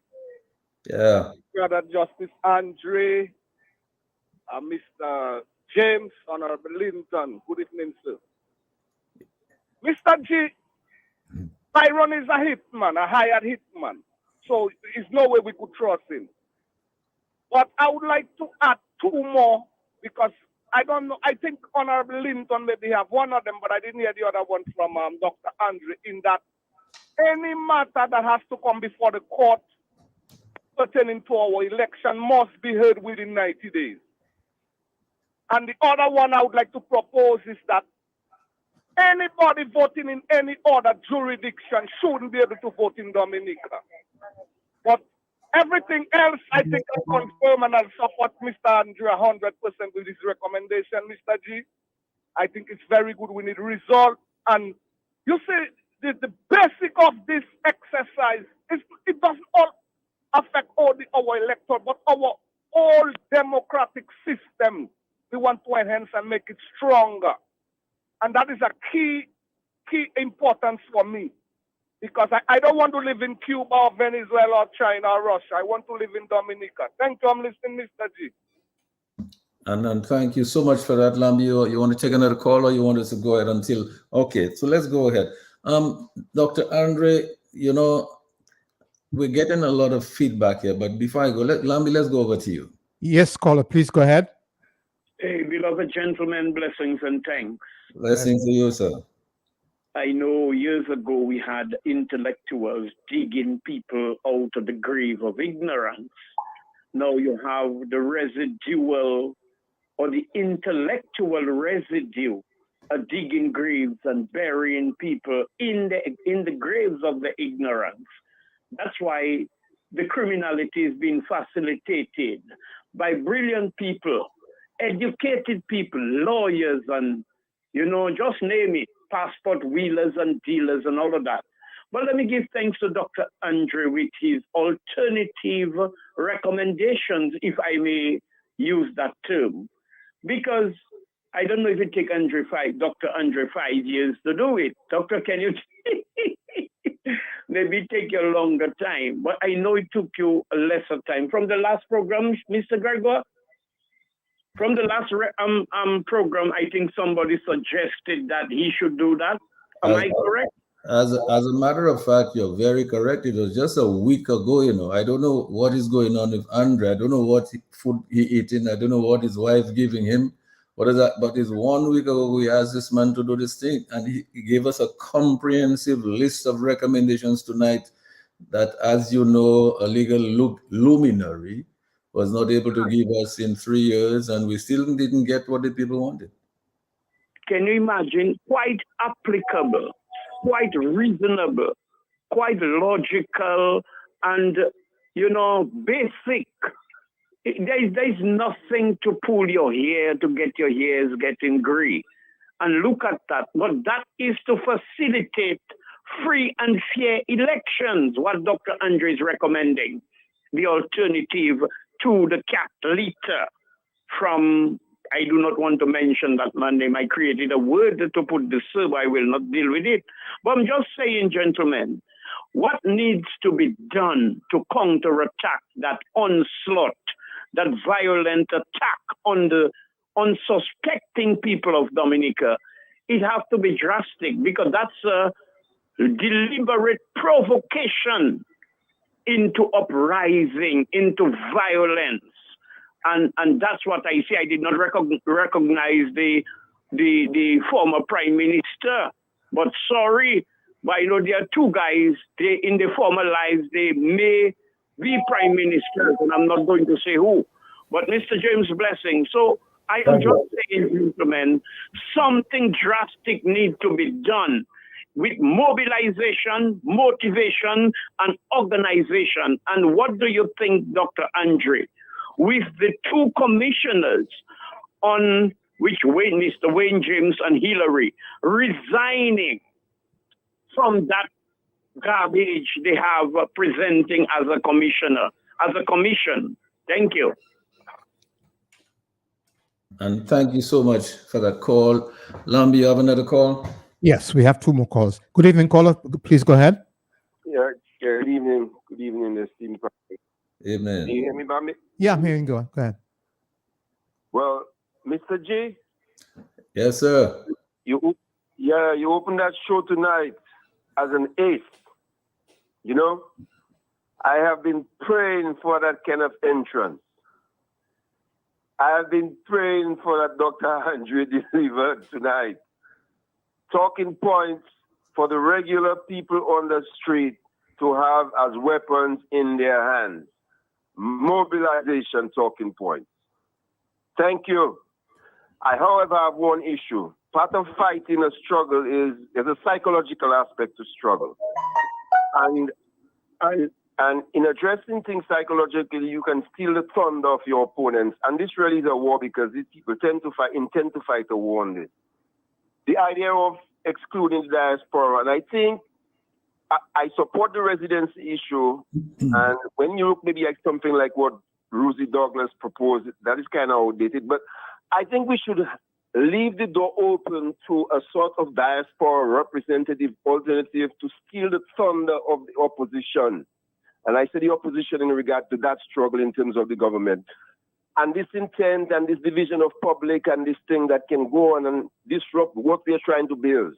So I think in the essence of trying to ensure that this division that can destroy the movement that we need to build to ensure that we have teeth to ensure what this thing we're presenting can pass, I think we have to provide a little doorway towards a diaspora representative vote in the issue, not sacrificing residency issues, none of those things, but being able to get in there a diaspora representative. I think if that thing goes to court, they tend to challenge it on those issues. I think the fact that an alternative is being allowed will already show a non-sort of, if you want to use the word apartheid, which is wrong, but that's in my mind, towards, I'm Dominican, not at home. So I think we should have a sort of an opening to stifle the kind of backlash that would come in exploiting that kind of situation.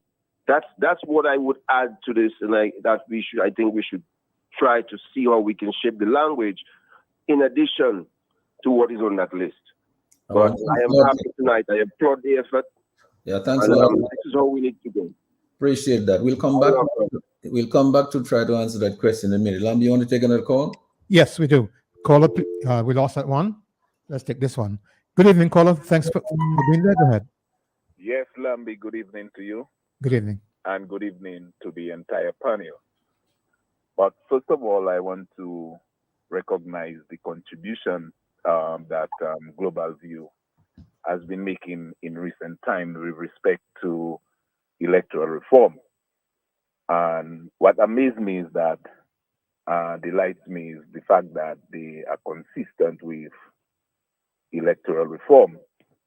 And I think that's where we have to really hold the line, because that is playing a very important role in our democratic process.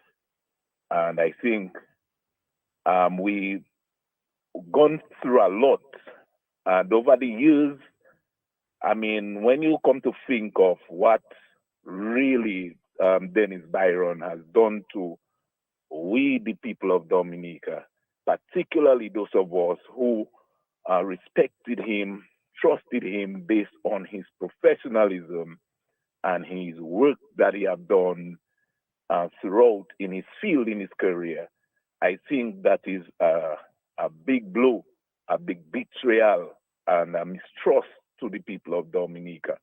And as a matter of fact, I am one of them that actually spoke to Dennis Byron in one of the consultations.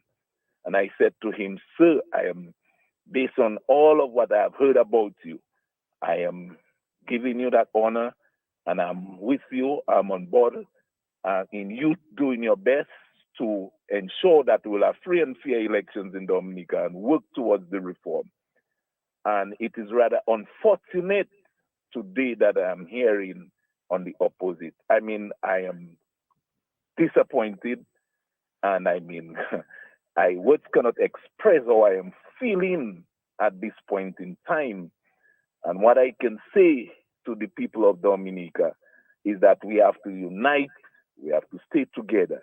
And you see, when it comes to mobilization and organization and be ready, I said to Mr. Byron, if you don't work and do this thing right in the interest of the people of Dominica, you will be responsible if my blood were to be spilled in the streets of this country.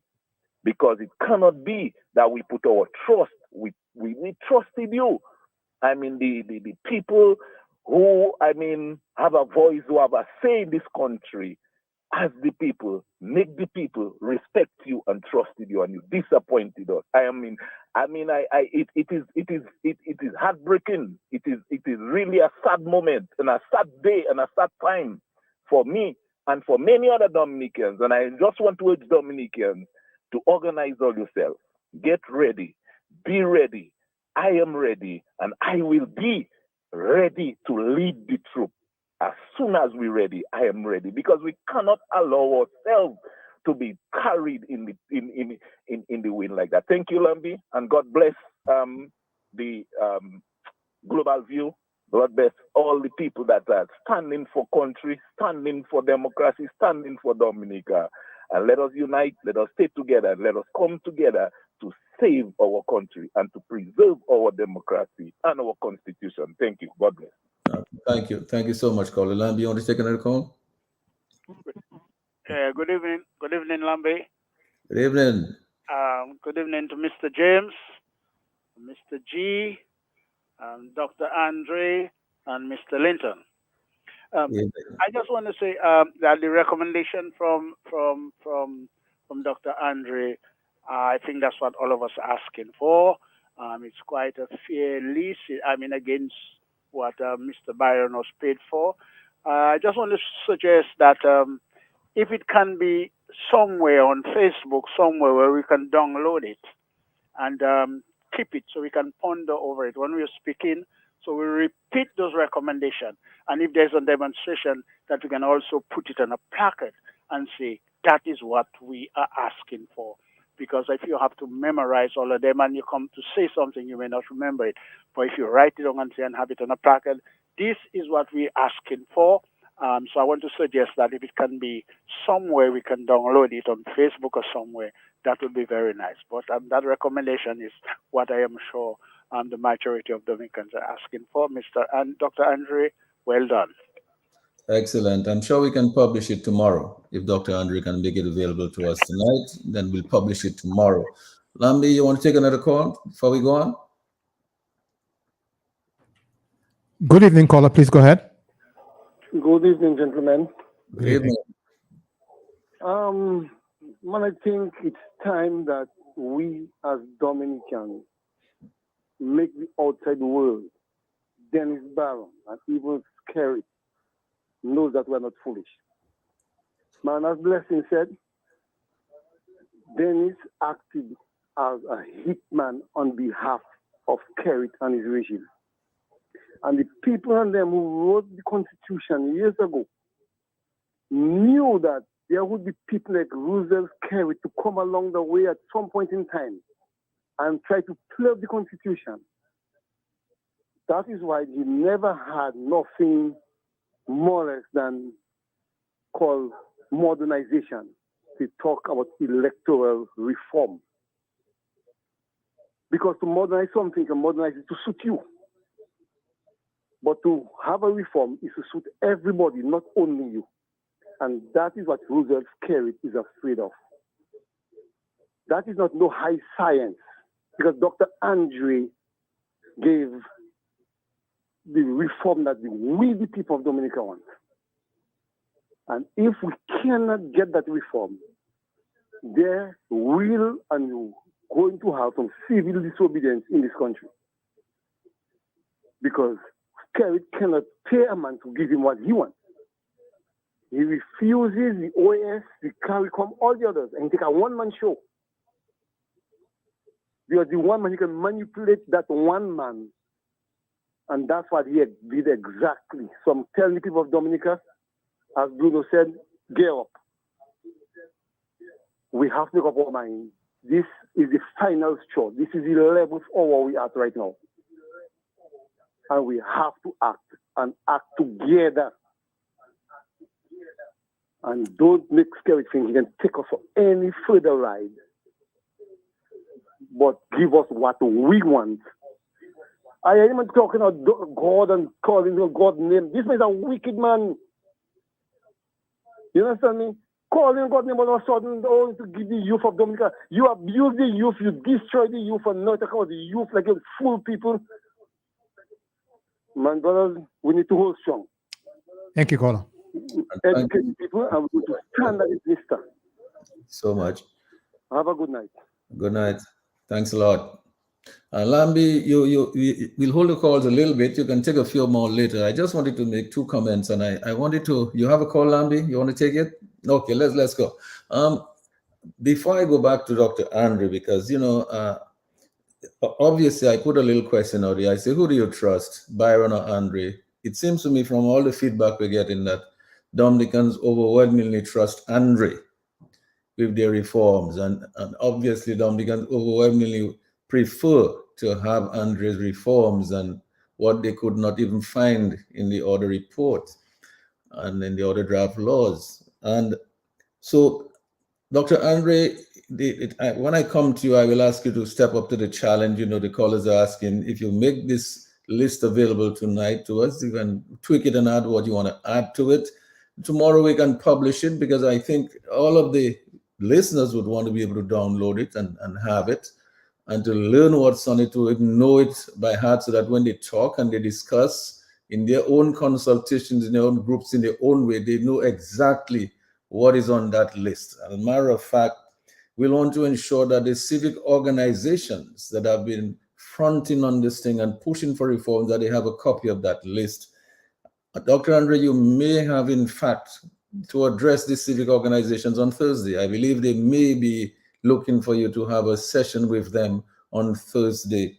But Lennox, I wanted to go to you just briefly, because one of the callers said something about, leaving a door open for the diaspora. That is something, I think Rosie Douglas is one of the people I remember who made a recommendation on that. And he said, what we could do? We could have one constituency for the diaspora, and all the people in the diaspora could vote for somebody to represent him in that one constituency. And I think he may have been suggesting that that could be added to the parliament, and they would have one representative. All of the diaspora would have one representative in the parliament. I don't know what your thoughts are on that, Lennox. I'm not sure if it's something that you've thought about. I don't know whether Mr. James or Irving have thought about it, but it's something that we may want to toss around and think about. What are your thoughts, Lennox? Well, that's where the discussion on this modernization that they've been talking about should head. We live in a different time than we lived when these election laws were put together. Our country has changed. We have a lot more of our brothers and sisters who live overseas, and modernization of the electoral reform process has to include an element of keeping our brothers and sisters who are interested in what's happening in Dominica involved in the affairs of Dominica, even if it means voting in elections in Dominica. But you see, the peculiar problem we have is that over the last 3-4 election cycles, what has developed is a very ugly manipulation of the overseas Dominica vote to come to accept bribes, to be paid, and to come home for one night or 2 nights to vote in elections and influence the results of elections in specific constituencies to ensure a victory for the Dominica Labour Party. That's not reform. That is deform. So I hear the caller. It's a point we have discussed a lot over the years as to how you keep the interest and commitment of our diaspora partners in development and not shut out anybody in processes that we'll agree to for free and fair elections in Dominica that they ought to be involved in.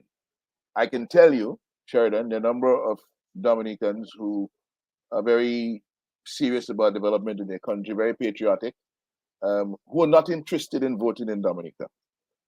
Because as far as they're concerned, they don't live in Dominica. And they have decided it is the responsibility of those who live, no matter how much they love Dominica, it is the responsibility of those who live in Dominica and those who reside in the constituencies of Dominica to elect representatives for those constituencies in the parliament. You have introduced the angle of the diaspora representation in the parliament, which is something that needs consideration, which is something that ought to have been considered in this reform exercise. It was on the table. The only interest that the Labour Party has in the diaspora is how to corruptly manipulate diaspora votes to secure victory, to secure that the elections are stolen in Dominica. But we needed to have that honest conversation and that honest engagement about what do we do with our brothers and sisters living overseas? Do we create diaspora constituencies? And at this moment, with the number of Dominicans living overseas and the different areas of the world where they live, one constituency may not be enough. But we have to have that honest conversation. I'm agreeing with it. But I do not believe that our diaspora Dominicans, the Dominicans living overseas, should be used primarily, as the Labour Party has used them over the years, to corruptly manipulate their votes for the purpose of winning elections in Dominica. Excellent. And I'm one of those people who believe that our brothers and sisters are our brothers and sisters regardless of where they live. Some of them left here, and there are good reasons why they left. A lot of it out of economic necessity. Right? What doesn't make sense to me is why it appears that so many people living overseas will want to take a plane and come home to vote in Dominica to maintain the very same system that they ran away from in order to find better for themselves overseas.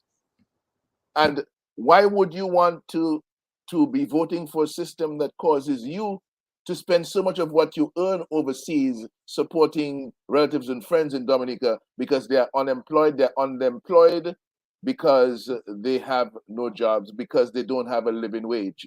It is the minister, senior minister of the Labour Party, who told us that Dominica has been last for too long in this world, and Dominica is behind in too many things.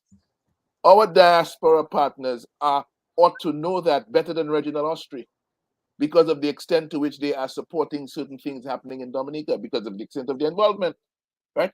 So when we hear that this country has been last for too long in this world and behind in too many things, we are joining hands and joining hearts to put Dominica first, to make us first in our Dominica, because right now we're second-class citizens, and I don't think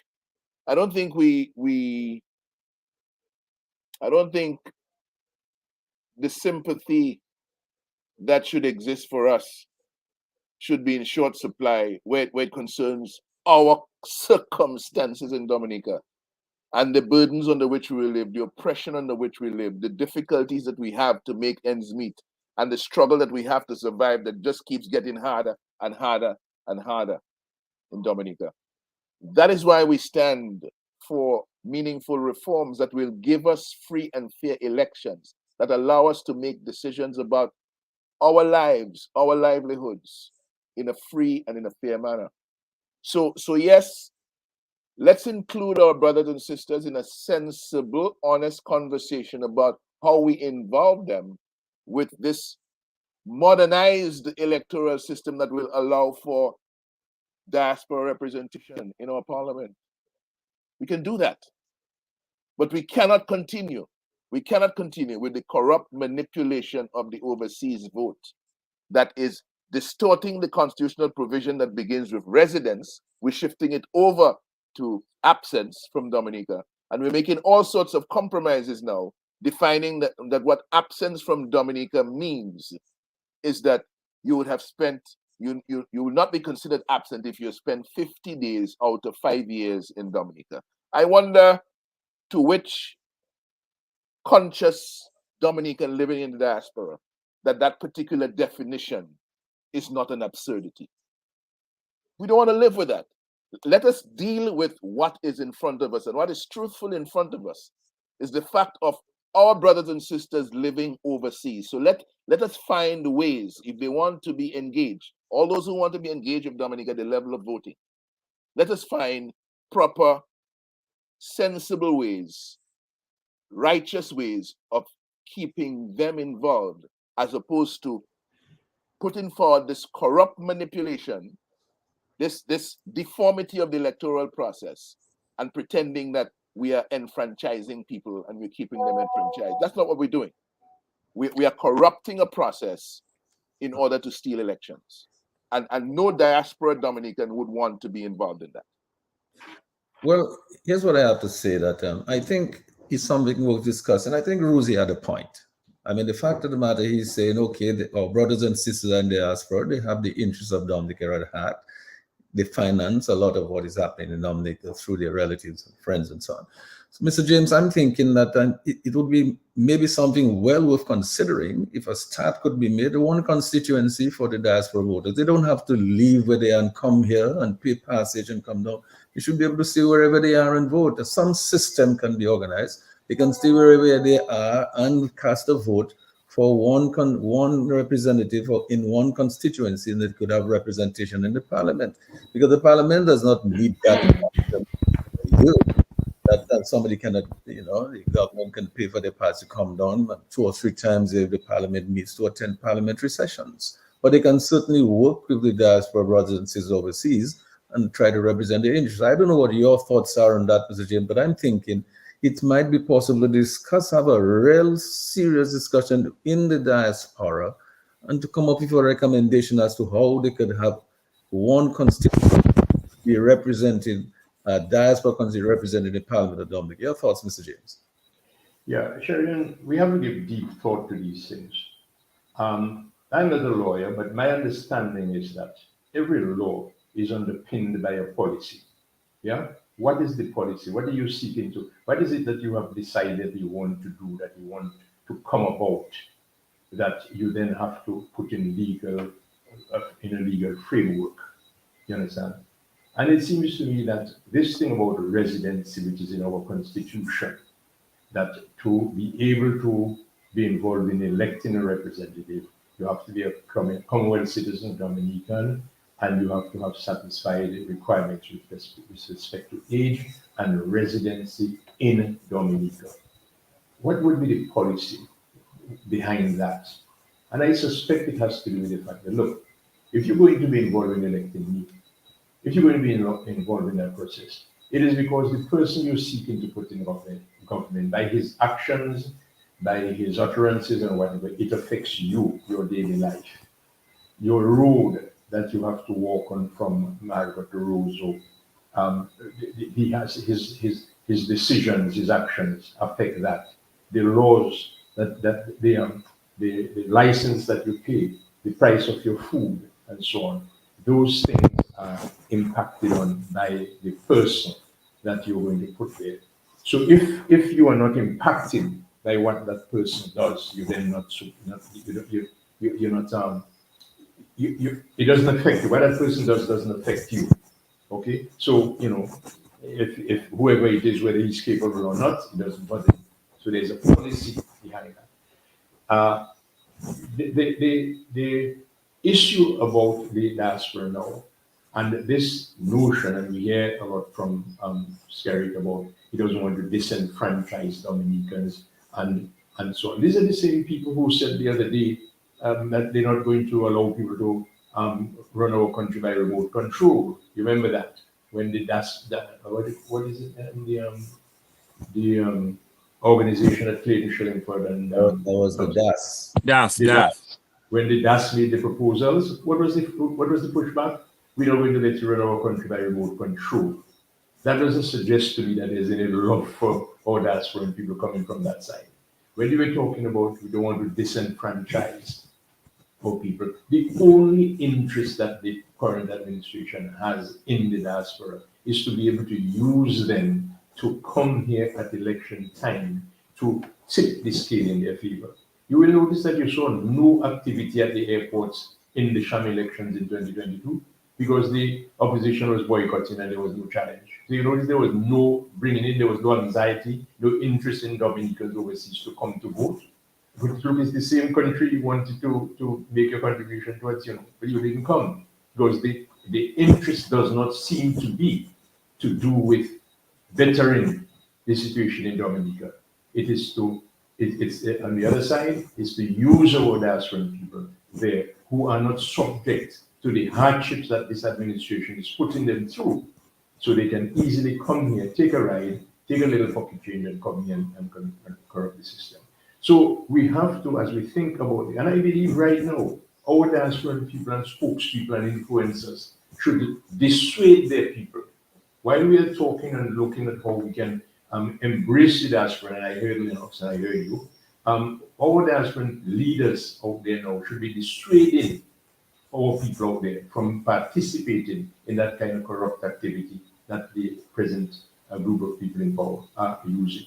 But that doesn't mean that we can look at, examine what it is and to what extent and how we can genuinely have all our brothers and sisters, Dominicans, be involved in the process of the overall development of our country. And while I have the floor, in case I don't have the floor, let me see. We need to be thinking of putting a machinery in place to go to the courts at the appropriate time to deal with these things that have to be dealt with. If the administration, the executive, insists on going to Parliament with laws that are outside of the Constitution. Mr. Byron has already identified one of them. That is the question of the Electoral Commission being involved in producing national ID cards when the Constitution does not allow that, according to what he identified. Then the question of having 4 centers in some parts of the world for allowing people to be confirmed, which would mean that you're going to be passing a law which will what we call it, discriminate against people. That would be an unconstitutional move, and also the question of residency. So I believe our lawyers, our legal minds need to be preparing themselves. Mr. Sperry doesn't like judicial review. They had a judicial review on this matter of the vehicle the other day, and he got all of us under the collar about it. But people need to be preparing themselves for judicial review and for constitutional challenge with respect to these matters, because they are very, very important. Yeah, thanks a lot, Mr. James. I like to keep it very simple, like the majority of Dominicans out there. I asked them the question and they answered the question. They said they trust Andre. I trust Andre too. So I'm going to go to Andre. I'm not a lawyer. Put a little thing in his recommendations to see if he can put something in there which we can ask then the people in the diaspora to discuss and consider. I'm pretty sure that Dr. Andre can assist us with that. Let me indicate, and I appreciate what Mr. James has said in terms of the dangers of allowing the diaspora to participate without any restriction in a general election. Rosie Douglas was clear, and he understood the danger that that posed to Dominica's democracy. There are more Dominicans eligible to vote in the diaspora in terms of their age and so on than there exists in Dominica.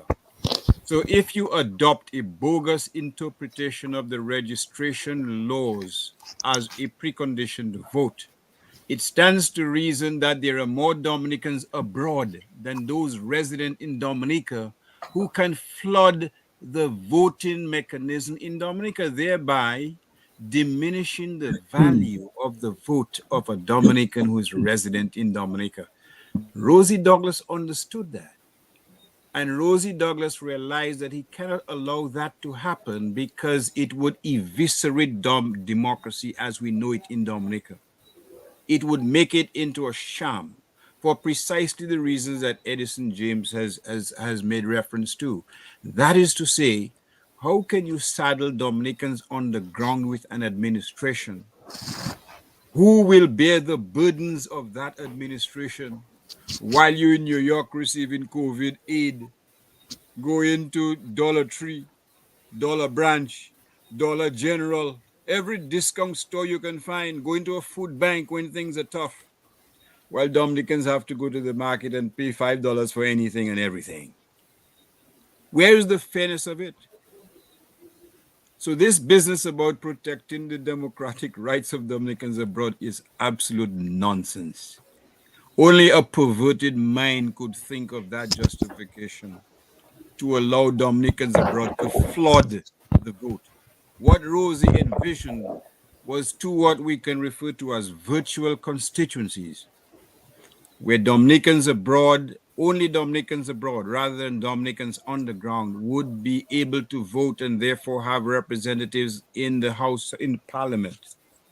And that type of system would not pose a dire existential threat to the integrity of the local vote.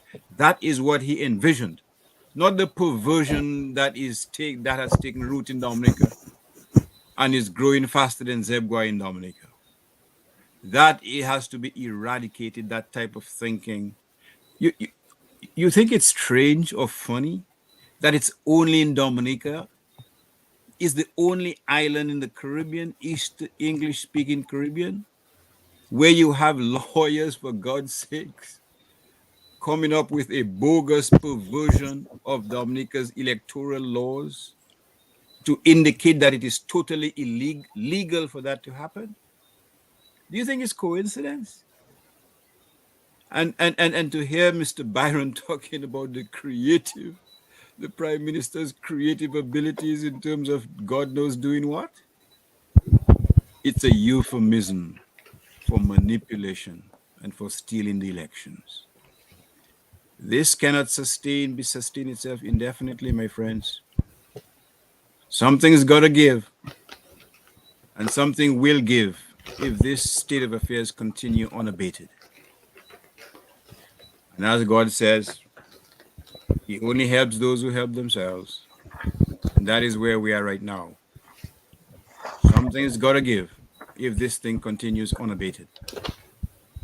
Well, thank you, Dr. Andrew. But we did hear from Mr. James, and Mr. James said lawyers now should prepare and arm themselves to go to court for constitutional challenges when necessary for judicial review if it appears that the regime that's in office wants to force some reforms, some laws in Parliament down the throats of Dominicans. So I think this is something that our lawyers should stand by and listen to. Lambi, do you have a call that you'd like to take now?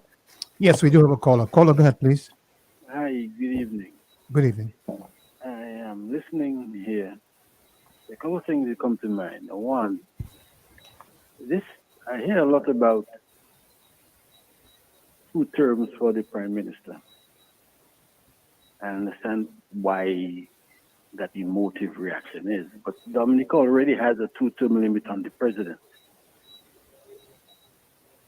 Dominica's parliament is made up of representatives of the people. And the people have a right to select their representative in their constituency. The Prime Minister is selected out of the representatives of the people. So you're going to end up wanting to tell people, the people, that they can only have their representative for 2 terms. That's one thing that bothers me. The second thing. Carla, before you go to the second thing, let's just deal with the first thing, because I don't want you to be too bothered. Because the Americans are not complaining that they have 2-term limits for the president. The Canadians and nobody else is. I'm not sure why you're so worried. The biggest democracies in the world are okay with that. So you should not put your mind at ease about that. It's not something that is you're going to lose sleep over. A lot of other countries are doing it. What's the second one? No, we have in the U.S. the. What was the second point that you had? Because you see, we're running out of time already. It's 10 o'clock.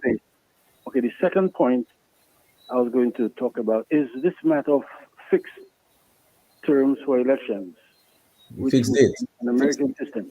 Fixed date, yeah, for election. Right.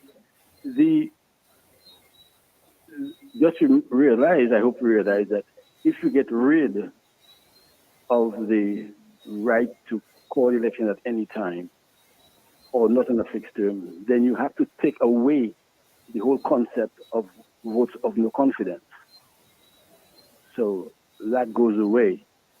Now, on the third one. But before you go there, I mean, I might have to ask Dr. Andrew to come and help. But the thing is that, you know, in the US, they're impeaching presidents. I mean, I'm not sure that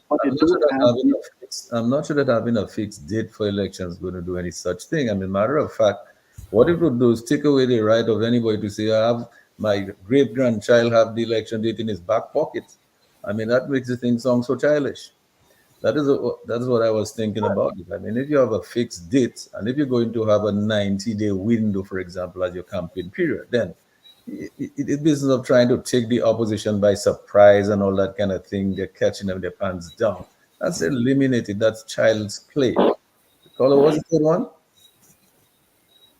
Well, I mean, when people take a system that is working and use it to the purposes, then you got to look at what the Constitution allows. I mean, you can have a vote of no confidence in the government, take it by surprise, and remove it. That is what our system allows us to do. So, so it works both ways. So okay. I mean, this is just thing for us to think about as we go along. But of course, was the third one that you said you had a third one? Right. The third one I want to talk about is I'm listening, and because the right to vote is a constitutional issue. We didn't get it from law. This is out of our constitution.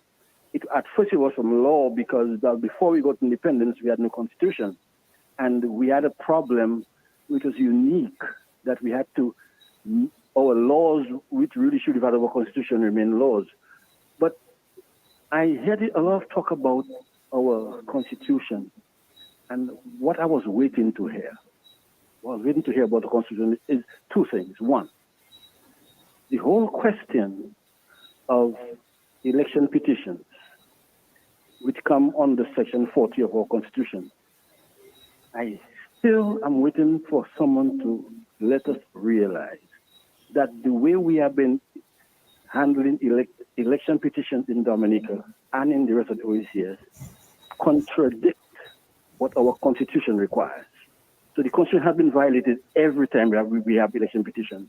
And secondly, no one is talking about the fact, and it bothers me still, that this Constitution that we are asking to protect us tells us that we must have a parliamentary commissioner who is an officer of parliament, which means that for all of the life of Dominica, our parliament has never been properly constituted. And no one is saying let me just step in there and agree with you on that one, because in the interest of time, I want to agree with you on one. The Constitution does make provision for a parliamentary commissioner. I think we have failed to fulfill that instruction in the Constitution. So I think I agree with you on that. But Colin, I have to take you out now because it's already 10 o'clock.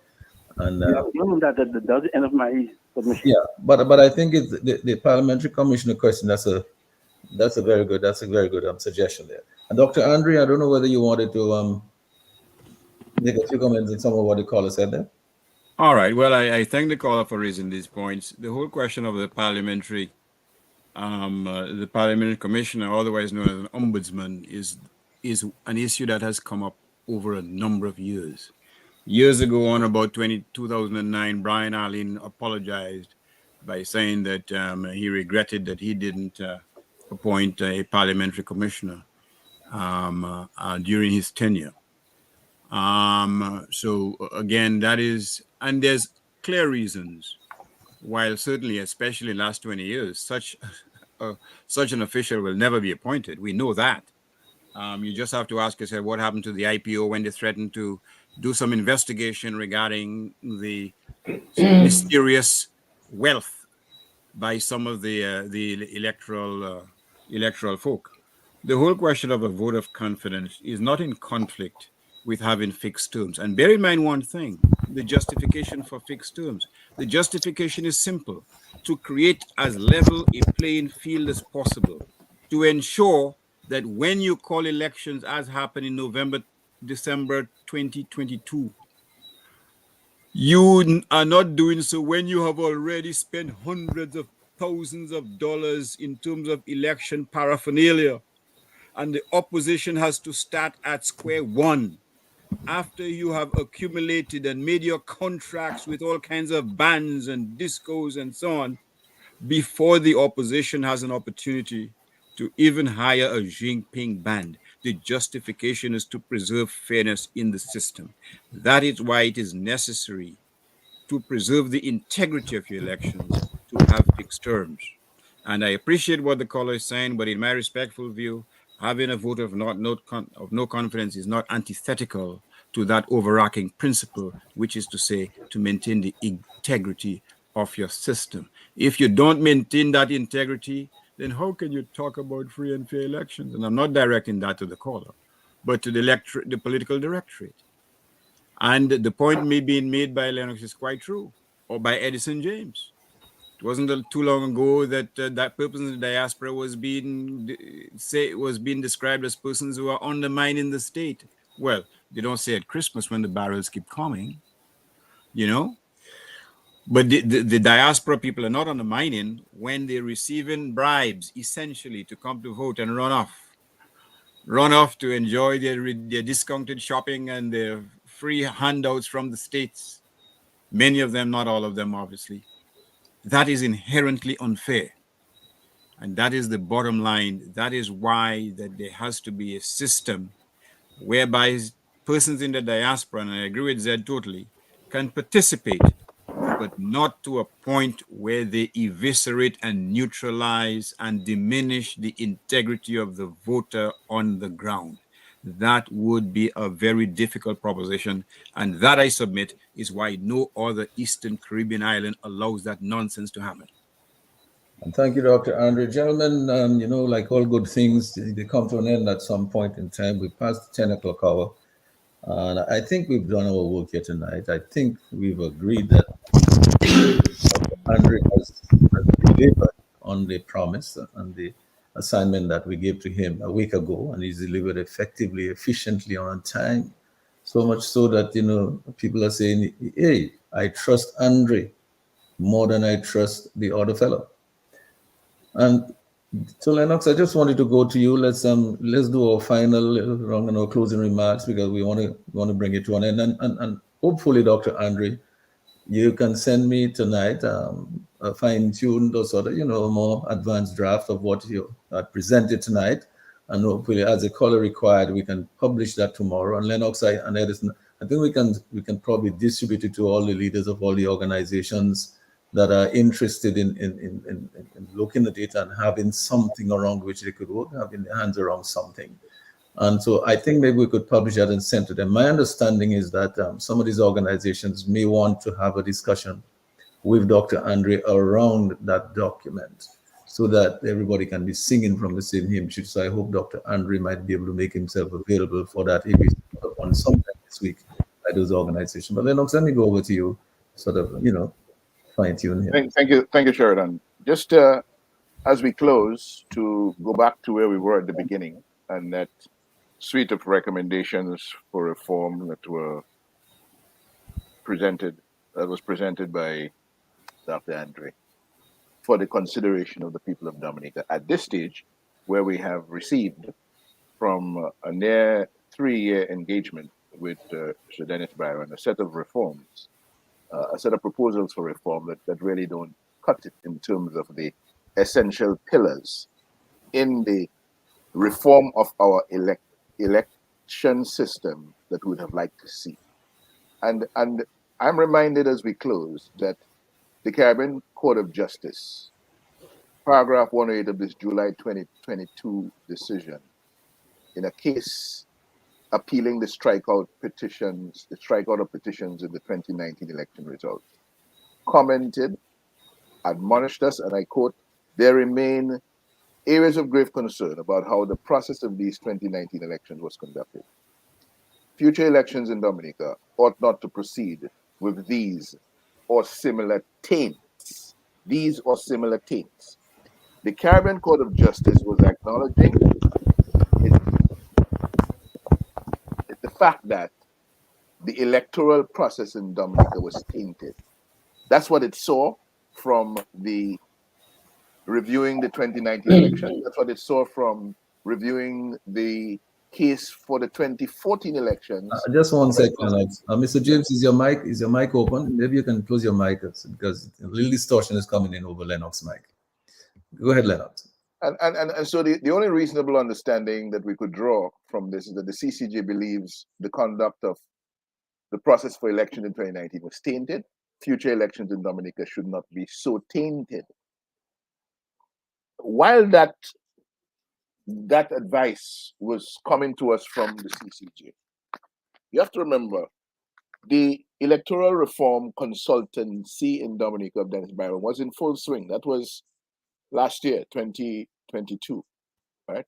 And the question we ask ourselves tonight, we have the proposals for reform of Dennis Byron. We have the summary of reform proposals that ought to have been dealt with that were not from Dr. Irving Andre. The question now is, which of these proposals dealt essentially with the tainted electoral process in Dominica? Because you would have to say, based on what we have in front of us, that it is the proposals from Dr. Andre, which I believe come out of his understanding of where the people have been through this process over the last 15 years of advocating and campaigning for reforms. It is out of that body of knowledge that these recommendations have come, having regard to what we did not see in the Dennis Byron recommendations. And so when you look, for example, at the taint of bribing thousands of Dominicans resident overseas to vote in the 2019 elections, which was admitted by the Dominican Labour Party and is therefore a finding of fact. When you look at the treating of thousands, the taint of treating thousands of Dominicans to free concerts with high-priced international artists to corruptly influence the votes, that was not challenged by the Labour Party, and therefore stands as a finding of fact. That taint, the finding of fact. And when you look at the taint of denying the opposition access to state-owned media, and which was not denied in the court case, the CCJ was looking at all of those and telling us you need to avoid those taints. You should not have another election with those taints. And now the question is, which set of proposals before us deal with the tainted electoral process that we have been asked to avoid in elections going in the future? I must say as well, the OAS observer mission to the 2022 sham election, which was boycotted by 70% of the electorate of Dominica, also told us it is clear that Dominica cannot proceed to another election under these same rules. The same rules that the OAS was talking about is the same rules that the CCJ referred to in the tainted electoral process that it warned us about in July of 2022. And so the work ahead of us, coming out of tonight, we have identified and we agree that it is the proposals for reform that have been summarized by Dr. Andre that are going to deal with the taints to the electoral process, the tainted electoral process that we've been warned about, that we know about, because we have campaigned for those reforms from since 2005.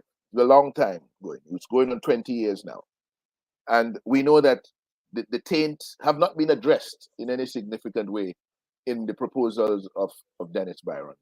And so we have a moral obligation to reject those proposals that try to stick us very cleverly in the business as usual mode where our electoral process is concerned.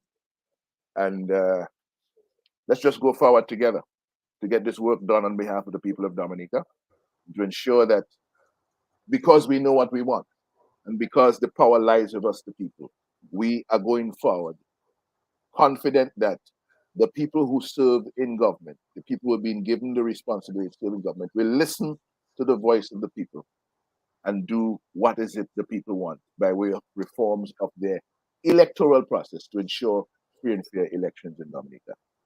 If that doesn't happen, we risk.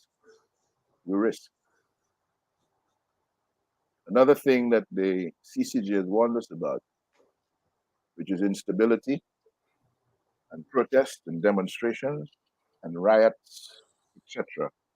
Because that persistent injustice visited upon a people will not be allowed to stand by the collective will of the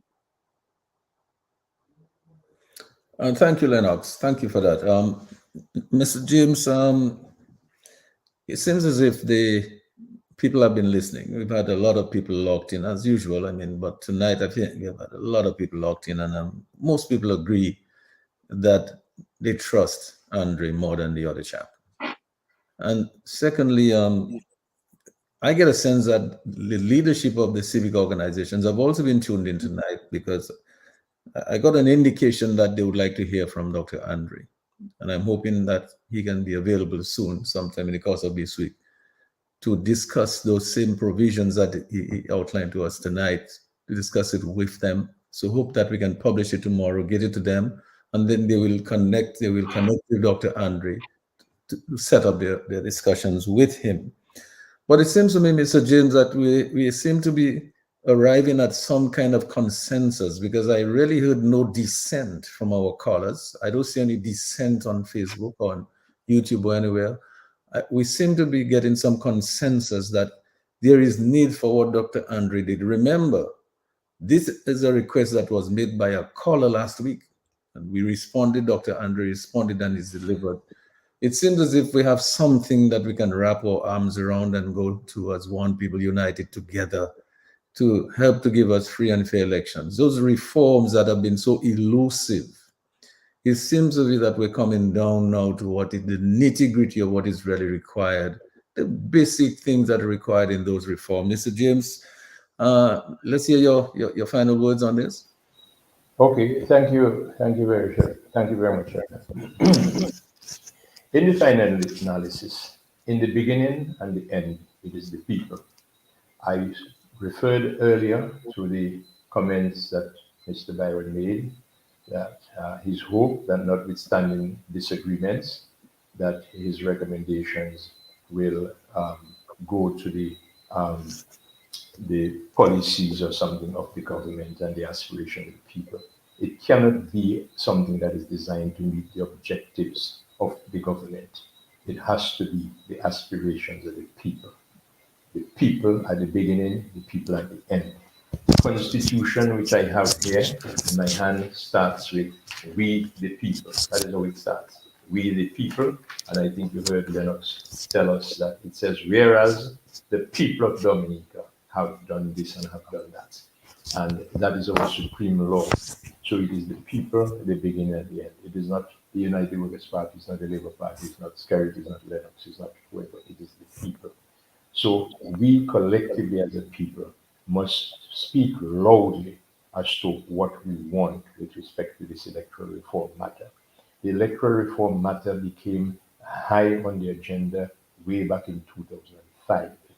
it was significantly damaged by Anthony Astafan directing Roosevelt Skerrit. It was significantly damaged by him when he advised Skerrit and Skerrit accepted his advice that if he were to allow the Electoral Commission to do what it was going to do, clean the list and issue ID cards for voting, it would damage his re-election legacy. And we have seen, and as I said, and I want people to realize that, think about it, in the entire Caribbean, Dominica is the only country where there has been no change of an administration for the last 23, since 2000. That cannot happen in the normal course of things in a democracy. So think about it. Are you there? Can you hear me? Oh, yes, we're hearing you very loud and very clear. So think about it. So we now need to recognize this. The organizations that were handed these documents, or let me talk back a bit, take note and reflect on why it is you think that after 7 different organizations and individuals made recommendations for electoral reform, including the tripartite mission of 2019, that none of these reports did the administration, the executive find appropriate to make available to the people and engage the people in this dialogue. But they found it necessary to have had this grand standing last week with respect to this Byron report. I'm not going to ask, I'm going to suggest it's because having done their reform shopping, they arrived at what they wanted, and I'm firm in my view on this by the fact that Mr. Skerrit had told us 2 years ago that anything Mr. Byron put forward, he was going to accept it. Who does that? The question is. Then the CCG. If you notice, Mr. Skerrit, in his terms of reference, or when he was initiating this request to Byron, in promoting who Byron was and promoting him as the top jurist, you know, he used to cite to support that conclusion that Mr. Byron was the president of the CCG, had held the position of president of the CCG. It is that same CCG who told us that the elections of 2019 were tainted and that no election should be held under these terms again. The CCG, the same CCG that Mr. Byron was president of, that Mr. Skerrit used as the basis to tell us how eminent a person he was. It is that CCJ who said our elections were tainted. When the CCJ said that, and Mr. Byron quoted what the CCJ said, Mr. Skerrit, in that meeting with Mr. Byron on the 23rd of January, admonished Mr. Byron, and Mr. Byron beautifully moved away from that, as far as I'm concerned. The people in 2019, when the administration sought to go to the parliament with legislation that was clearly not in the interest, was against the interests of the people, where they were going to legitimize bribery and treating, the people stood up, and Mr. Sheridan and the Labour Party are on record as saying that the people standing up forced them to withdraw that proposed legitimization plan to legitimize bribery and treating. The people then have to say loud and clear what they want, which is what they've been saying all the time, what they want in this electoral reform. And if the people find that this is not what is being proposed, then remember, the effectualization of electoral reform is the legislation that is going to be passed. The bill has to be sent to the Electoral Commission and the Chief Elections Officer when they are proposed for the examination. We should insist that they be made public. And if the essential elements of the electoral reform that the people want are not in those bills, then the people have to remember that when they stand up, the government listens. The government has to listen. Okay?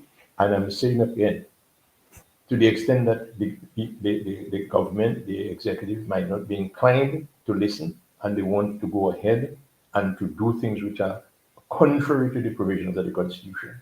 For instance, dealing with the residency matter, dealing with the discrimination against people out there, Dominicans, on this matter of confirmation, and dealing with the question of ID cards for voting, then if the government insists on going ahead with these unconstitutional actions, then we must be prepared to go to the court as a matter of first instance action to seek to get redress in the court. So finally, as we go along, let me urge Dominicans, we all have our different parties or different organizations. The politics can play in many situations. Let us, even if you're Labour, even if you're Freedom, even if you're Europe, whatever you are, look at the proposals that Mr. Byron put forward. Look at what Mr. Sheridan and Stefan have wanted all the time. Look at the influence that Mr. Sheridan had on this report that Mr. Byron has put forward. Look at what you want, what the people want, what we should want. And no matter where you are in the political divide, let us put first and foremost the desire of the people of this country, the desire of our country. It cannot be for nothing that we have a situation where one regime has been in office for the last 23 years and Dominica has remained last in everything. It is not Lennox Linton who is saying that. It is not Thomas Fontaine who is saying that. It is the senior minister, Reggie Austria, who has told us we've been last in everything. So elections have consequences. What you do with your vote and how you allow to vote has consequences. Stand up for Dominica and for you and your future. Thanks. And thanks a lot, Mr. James. Appreciate that. Really, as I said from the beginning, you're the only one of us you're the only one among us here who has been a prime minister. You're the only one who knows what you've experienced in that hot seat, and therefore we cannot pretend that we know better than you in those regards. Dr. Andre, as I go to you, you know, we have been here on this Global View on Q for some time, quite a few years now. We've been doing this, and you've been on many of the programs. Lennox has been on several of our shows. Edison James has been on many of them. We've had many illustrious sons and daughters of our soil who are at home and abroad on this program, the Global View on Q. Dr. Andre, our country is facing a crisis, but it appears that there is a little bit of hope, because I think you earned the people's trust. That has been evidenced by the fact that the people are saying they trust you more than the other chap. And the people have asked you to do something, you've responded and you've done what they asked you for. Tomorrow, hopefully, we'll publish the work that you've done in a very simple form that they can understand. They don't have to take 2 months to look at some documents that the AG was having difficulties trying to explain to people on when was it Wednesday afternoon. I noticed he had some challenges here because these documents are large, voluminous documents. Most ordinary folks will not read them, and that's for sure. So any consultations that the Labour Party has under the guise of government, they will be having people who have never read these documents. So how are people going to give you informed feedback on documents they've never read? I think what you've done tonight, you've put this thing in very simple layman's language, and people will see that when they get that document. And they will see that what you put there speaks to what they have in their hearts as already what they already want in forms. That is going to not only respond to the concerns of the CCJ about tainted elections, but that will give the confidence that they are getting involved in free and fair elections, that their vote counts, and that the elections have consequences, because you know how it affects people's lives. So this business of persistent poverty and mendicancy, I think people are aware that elections matter and they can make that kind of difference in the quality of the life. All right. So, Dr. Andre, as you give us your closing remarks, would you give a commitment to the people, the civic organizations out there, that you might be able to make yourself available to them sometime in the course of the week to discuss those recommendations? And would you also be able to give us a commitment that maybe you might be able to make some time for us on the hot seat or the talking the block? I understand Lennox might be holding on for Matt for a few days. Would you be able to make a comment that you would come on and give the people a lot more explanations about what you've recommended, so that we all can go forward and sing from the same hymn sheet?